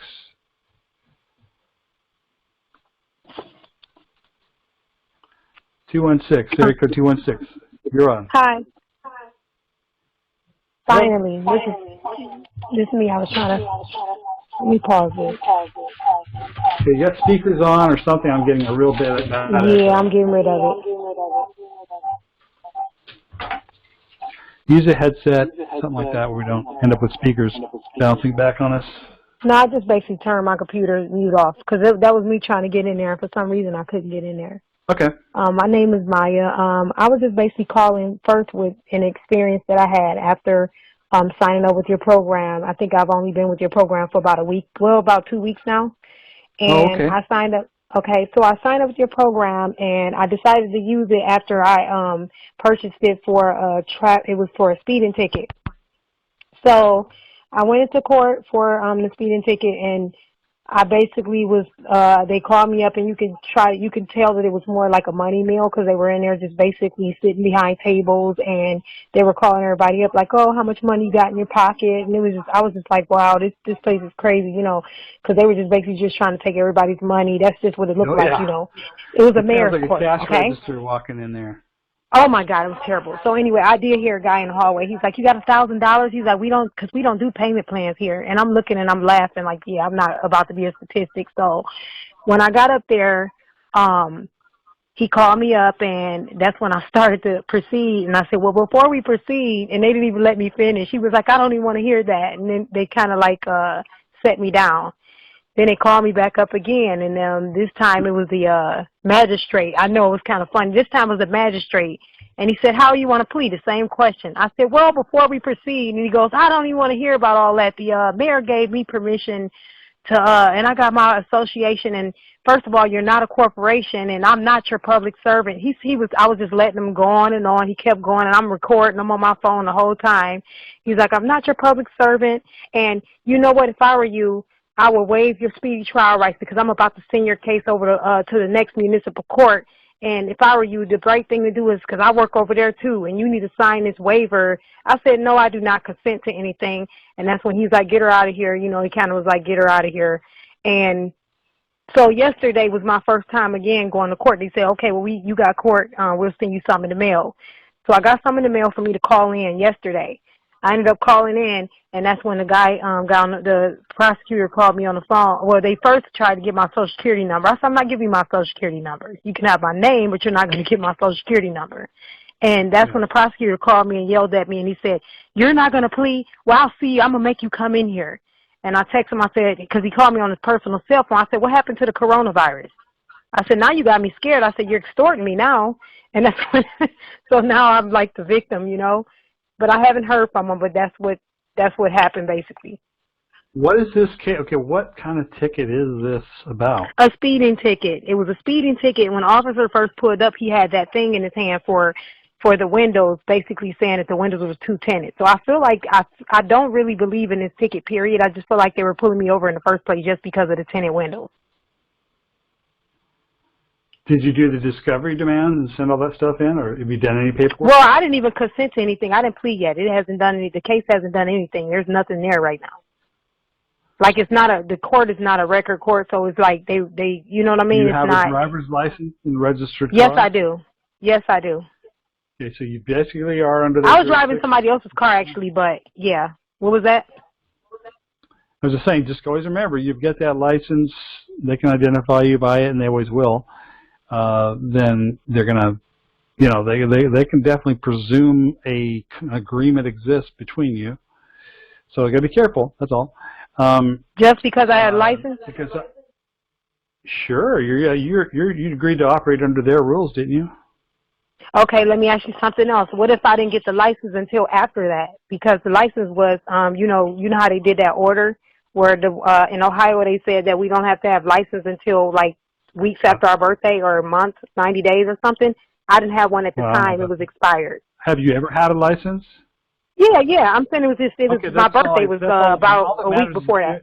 All that matters is that you've licensed into the system, okay? There's an entity you've licensed into the system. You're operating the strawman, so don't try to mix issues here. But I mean, I like what you did, but you know, you can't make much of a jurisdictional challenge. What if their speeding equipment, their radar equipment is off? What if, you know what I'm saying? Do you think you use some kind of a device to see about your tinted windows? Yeah, he had some in his hand to measure it based on how dark they were, how light they were. That's what he came up with. Oh, okay. Automatically, as soon as he walked up. Interesting. Okay. Well, also. And that's why I kind of didn't believe in it. What was that? Yeah. I mean, what did he first say when he walked up to the car? He was just saying, basically, he didn't really say too much. He was just basically asking about the window tinted. He said, "Let me see your window," and he had that thing in his hand. He didn't say, "How are you? Hello? Hey, you're going a little fast." No. He was just asking me where I was. Did you ask why I'm being detained? No, he was just basically when he first pulled up, he was just like, "Hi, you know, you was going a little fast there." I didn't really say anything too much. He was just saying, I don't even, to be honest, I don't remember that part. I really don't remember that. You the most subtle thing that confesses to him that you were speeding. That's why I'm asking. I don't remember that. I'm serious. I really don't. Okay, well, I think he was me, more interested in that thing. When he testifies against you in court, the first thing they're going to ask him is, what did you say and what did they say? And he has it recorded. So believe me, it's very important what came out of your mouth. They don't have video. Forms a contract. You hear me? If they don't have a contract, they don't have. Then you have his word. But he'll say, well, she said this. And those are the words that cause the contract to happen in the traffic court. Everything else is almost irrelevant if you don't object to other issues. See, like on traffic tickets, I like to go after discovery requests and show right up. Don't play any name game. Don't play this, that, and the other thing. Just like I'm here, yeah, right, absolutely. The problem isn't me. The problem is your equipment over here, or your certifications, and you start making a little bit of a case out of it. Of the facts, they're wrong. So I should go ahead and plea anyway because I didn't plea yet. If you're prepared to do it that way, yeah, you got to read the traffic course information in our traffic folder on discovery and see if that resonates with you. Then you decide. I don't tell where you do I what find to that? do. In the premium member area, there's the various download folder links. One that talks about traffic. Go there. Okay. For Ohio, okay. Not for Ohio, for any state. You have to adapt the documents for your state. There's 50 of them. Okay. Okay. And then I got one more question. I got a federal case right now. Look up your discovery request. I know you can about discovery. Okay, go So ahead. just basically try to get the discovery. Yeah, and the discovery is very harsh what we ask for. Believe me. If you mix that though with any other thing like, well, I'm a woman and I glow in the dark and I'm particularly beautiful on Saturday nights because I put on my makeup and the stuff they don't care about, right? It's about them. Make it about some issue they have. Like for example, this tinted window thing. Well, where do I find out about that? You might want to ask about that in your discovery. Say what brand and model was that? How does that thing certified? Does that have to be calibrated? How does it determine, you start asking a lot of questions about the device, and did someone else witness that setting or whatever it does? You really could break down questions about that whole procedure. Or you did about the speeding. Well, your laser gun you used, when was it calibrated? When were you trained? What size tires are on the car? When was the odometer certified with the tires? The discovery questions get into a bunch of that kind of stuff that you can put in there. I would ask all about that little device they use to see if your tinted glass is too dark or too light. How does that actually work? How are you supposed to know what actually works? Okay, how does the device work? Make it about them. Okay. So then I guess okay, because I didn't plea yet. I thought that I didn't have to plea yet, but okay, because it was a mayor's court, Send a letter. Well, yeah, you could send a letter. Don't do discovery request till you plea because unfortunately you have to kind of. Well, I told them they had 21 days as my I told them about the 21-day thing, that they had 21 days to respond in writing. To what? To provide me in writing that they had legal and lawful authority as my public servant to bother me. Okay. Where's your proof of jurisdiction? Yeah. Not to say they have jurisdiction, which is what they'll do. They'll say, well, we have it because we're the traffic court. Yeah, where's your evidence of the jurisdiction? I just want to see the evidence. That's all. I want to examine it. It's a discovery request too. Right. So that's they're going to get you off really quick. They get in here and say, get in here and testify. Get in here and enter a plea. Well, I'd like to proceed, but I haven't received the evidence, the proof of the evidence of jurisdiction. Right, that's where we are now. I'm not asking you for your opinion. I'm asking you for the evidence. I just want to see the evidence. I'm happy to proceed. I'm here to help. Right. That's what I'm at. That's where I'm at. And they're like cutting me off. They're not allowing that to be finished. So it's like they're trying to hide something. Like they don't have some stuff. You know what I mean? The way I'd be happy to enter a plea if you can just provide me the proof of the jurisdiction. And I mean that's evidence. What I've been asking for. That's all I want. And if somebody has that evidence, not only with the fact witness that will testify to that evidence, so I know it's actually admissible evidence. It's all about this evidence rule, like I talked about earlier. You do the same thing with any jurisdiction challenge. You say, I just want the evidence of it. I'm happy to proceed as long as you produce the evidence. well, we're so-and-so, and this is so-and-so, and we have this. Well, thank you for your testimony, but I don't think you can testify. What evidence are you not testifying to? Well, he said he wasn't a public servant, so that right there, I don't think he's even qualified to be what he's doing, because for you to be a magistrate... Well, maybe, but that doesn't address my issue. My issue is, well, that's great. Thank you for your testimony, but how can you testify? There's no evidence. There's no proof of evidence of jurisdiction here. Exactly. Who's going to testify to that? See, they're going to get you out. They always see. They got you to engage by the way he said. Well, I'm not this and I'm that and the other thing. He said, well, that's fine. You start arguing about that. And I said, hey, I don't know about all that. All I know is I'm ready to proceed as long as you provide me proof, the evidence of jurisdiction, and a competent fact witness that'll testify to it. Well, look, we don't have to do that because we're the traffic court. Well, Your Honor, apparently you don't have a witness or evidence. I move the case dismissed. Failure to state a claim for which relief can be granted. So the witness can't just be the officer by himself? He will be the witness, but he'll also be the prosecutor, which is also violates the rules of evidence. Right. Okay. So are you just on here every Tuesday, or do you have like you said you do have a personal email? Generally Tuesday, and then we take questions on the Telegram group and via our Telegram email system if you're using that. All that's described on the premium member page, how to communicate with us. Okay. And and then my last thing on the way out, I have a federal case, not against me, but I'm suing some, because I was a witness, I'm suing some individuals who basically did some really violent things in front of me. And what they're doing is they're just like playing games, and they're trying to like dismiss the case, like failure to state. I'm still in the beginning, it's still the beginning, which is good. So you're suing somebody in a federal case? Is that what you said? Yes, I am. Me and a few other plaintiffs. What are you suing them for? What's the charge? Basically, it was just the officers that did some really illegal activity. They basically had like an illegal warrant, and they went in there and just basically started like unlawfully, just all kinds of stuff. It's just, well, wait a minute, you're making a lot of conclusions.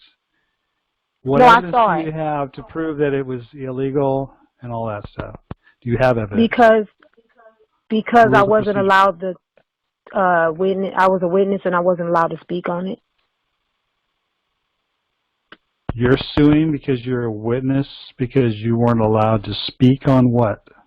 No, they lied. They lied about the warrant. Like, they lied about a lot of things. It's something that we would have to speak on in private. It's a lot of things. If you ask me to say that, though, you have to be able to tell me. Well, I don't care what your opinion is. I want to know, what evidence do you have? I have evidence that they never investigated the investigation. Okay. Yeah, they never investigated at all, because now you have the person. They didn't charge you with something. You're just trying. No, but they took my cell phone. They took my cell phone. They basically lied to get my phone. Like, they tried to lie and act like I was doing some illegal activity just to get in it. And they basically did a broad search instead of just being like peculiar about what they were looking for. They were just trying to grab it just to find something, and it was nothing there for that. But they were just trying to, it was just basically a lie. They may charge you with something? No. They're like, you're just a witness. We just want to use your phone. They just no. Okay. Well, then they harassed me to stop me talking. Huh? Okay. They harass you. That's your opinion. I want to know what the facts show. So so really you want to sue them because they took your cell phone and they kind of... Not really. No, they came to visit me at my jobs and stuff and was threatening me, yes, just to keep me quiet. And was coming to my house at night, little stuff like that, and just trying to, just harassing. Well, then they might be, if they're conducting the course of their legal duty, though, there's nothing wrong with that. Yeah, but you don't tell a person. No, it was actually the SWAT team. The SWAT team ain't no detective. That's not a detective. Yeah, detective. The SWAT team ain't supposed to go visit the witness. No, that was out of place. I wanted to know, other than the cell phone, you got to be able to yeah, no, the SWAT team was coming to visit and threaten me. They were not supposed to visit. Wow. It was more so. Yeah, it was more so. There was a lot of stuff like that. I've seen what those guys look like. Trust me. It's scary. yeah, of course. But at some point you're like, okay, you got to choose your battles now. And if it's all over and they just want you to be a witness and they've grabbed evidence because they'll be able to justify grabbing the phone. Don't worry, they'll get a judge to agree with that. So, and doing whatever they did to investigate. You know, it's really hard to beat them in their system like that. Well, they never investigated, and we got proof. No, they never investigated. We have proof they never investigated at all. Okay. They didn't. Yeah, they did not investigate. They did not. Trust me. So this wasn't part of an investigation, what they were doing. We found a lot of things, you know, the stuff that they did was under the color of law. Like, they did a lot of bad things. Like, only reason why I found out half the stuff I found out is because me and the witnesses communicated. They didn't want us to communicate. That's why my phone was taken. When we found out they were stealing and all that, like, they didn't want us to communicate. And we ended up finding out a lot of information. Like, they lied to us and they made it like the person Did the other person have an order not to communicate? Well, let me explain. Let me kind of explain what happened. So the person that was federal agents, you know that agents and officers are allowed to lie. They wasn't federal. They wasn't federal. State or federal? The state officers? Yeah, police are when they're conducting investigations are allowed to lie to gather information. Okay, no. Let me tell you, but they're not allowed to lie. They're not allowed to not investigate. Okay. Yeah, okay, so let me explain. Okay. Well, let me explain to you what happened. Okay, kind of quick because I'm running out of time and I got another caller or two here. Okay, well, we can wait if you want because really technically it's something. If I told you the story, you'd be like, wow, it's not. Yeah, they did. Stuff is amazing. I just want to know. Yeah, I'm actually I'm actually going to have my degree in criminal justice in about 2 more classes, so I know what they did and what they wasn't allowed to do as far as them, you know. Yeah. So you know, that way I wouldn't be biased. I went to school for it. What is your claim for damage? Do you have a cause of action that a court would buy? Hopefully.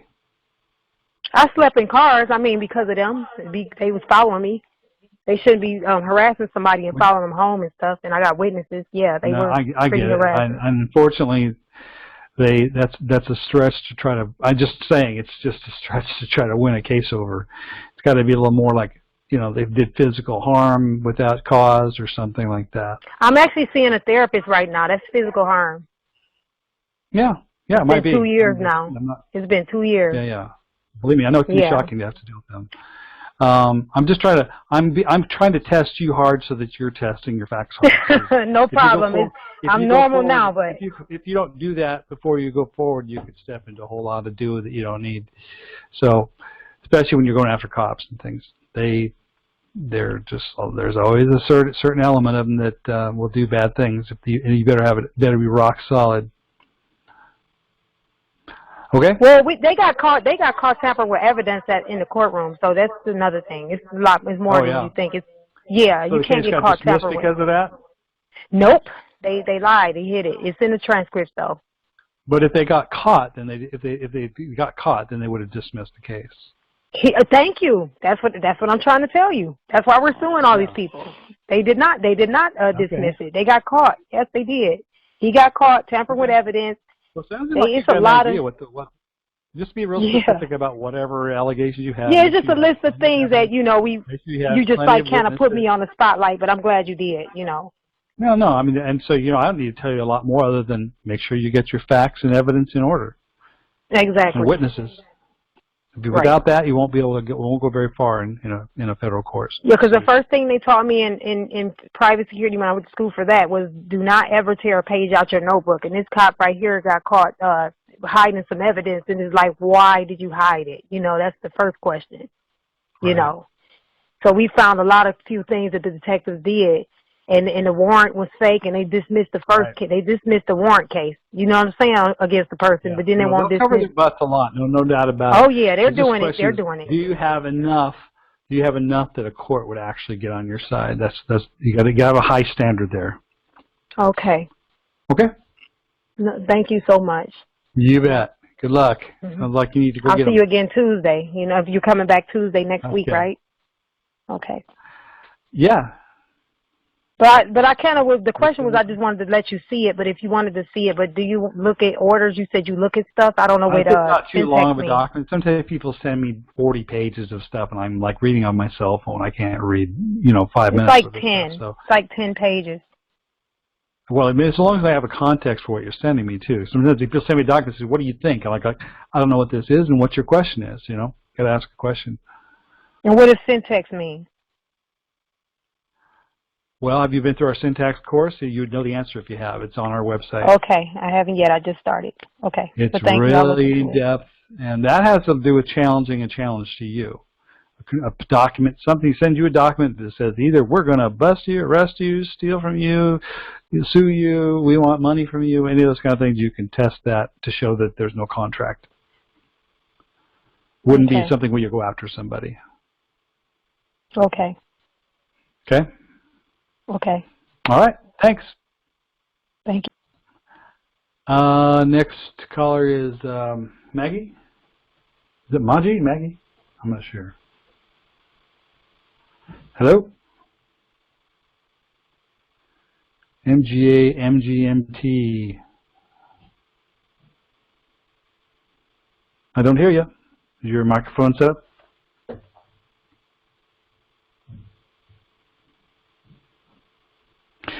Oh, you're asking about, I see your last message. I'm not at fault. Trucking comp drive as is at fault. Can you refer me to a personal injury attorney? No, I don't know attorneys that many. I know a few right here where I live, but I'm in Washington State. Personal injury attorneys are a dime a dozen. So you're looking to now, I can't be sure whether you're suing them, they're suing you. Let's see. Wait a minute. Oh, that's Tony.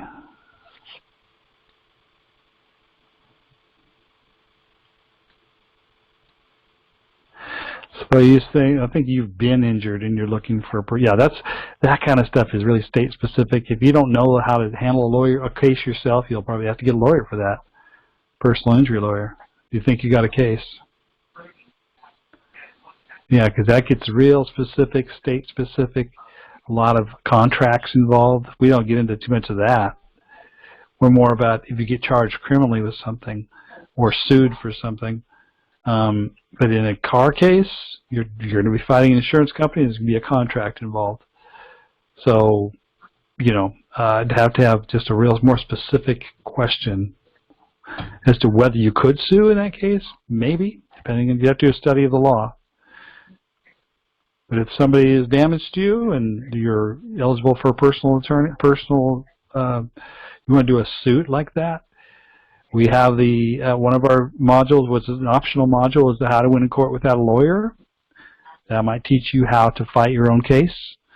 It'll save you a lot of money on the personal injury attorney unless you find one that will take it on contingency. And if the other party has assets, they might. That's when you can get a personal injury attorney involved. Okay. I'm still not hearing you, though, as far as voice.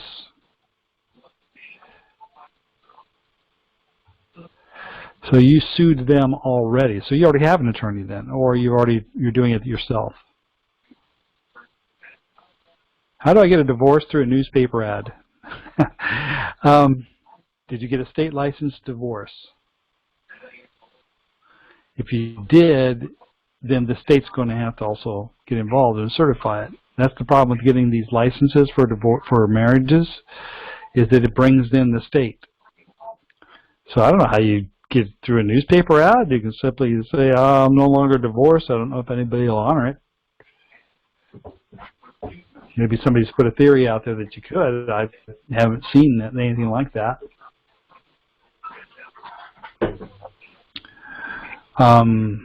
You can,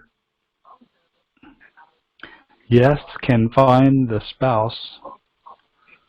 I don't know what that means.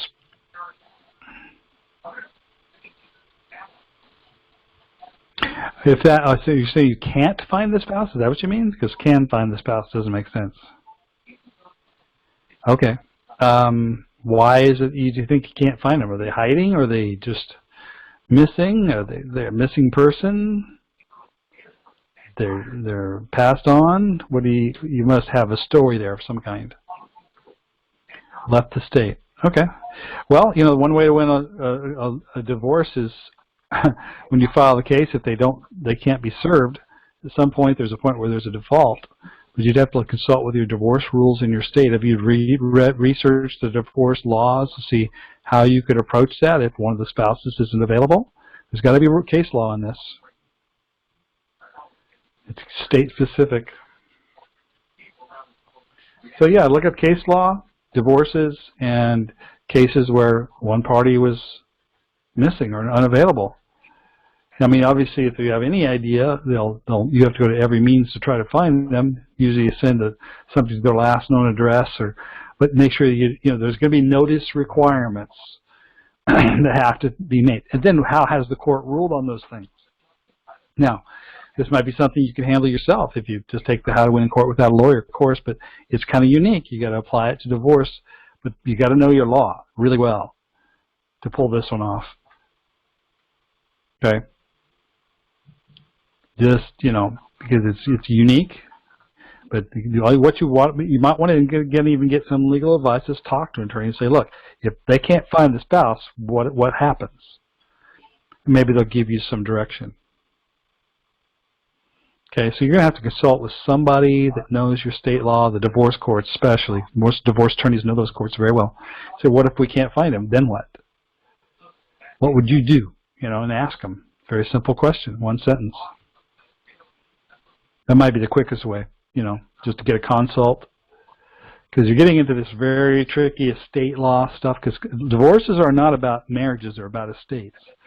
And if a party cannot be contacted, there's going to be a procedure to go through to remedy that problem. So you're going to know what that procedure is.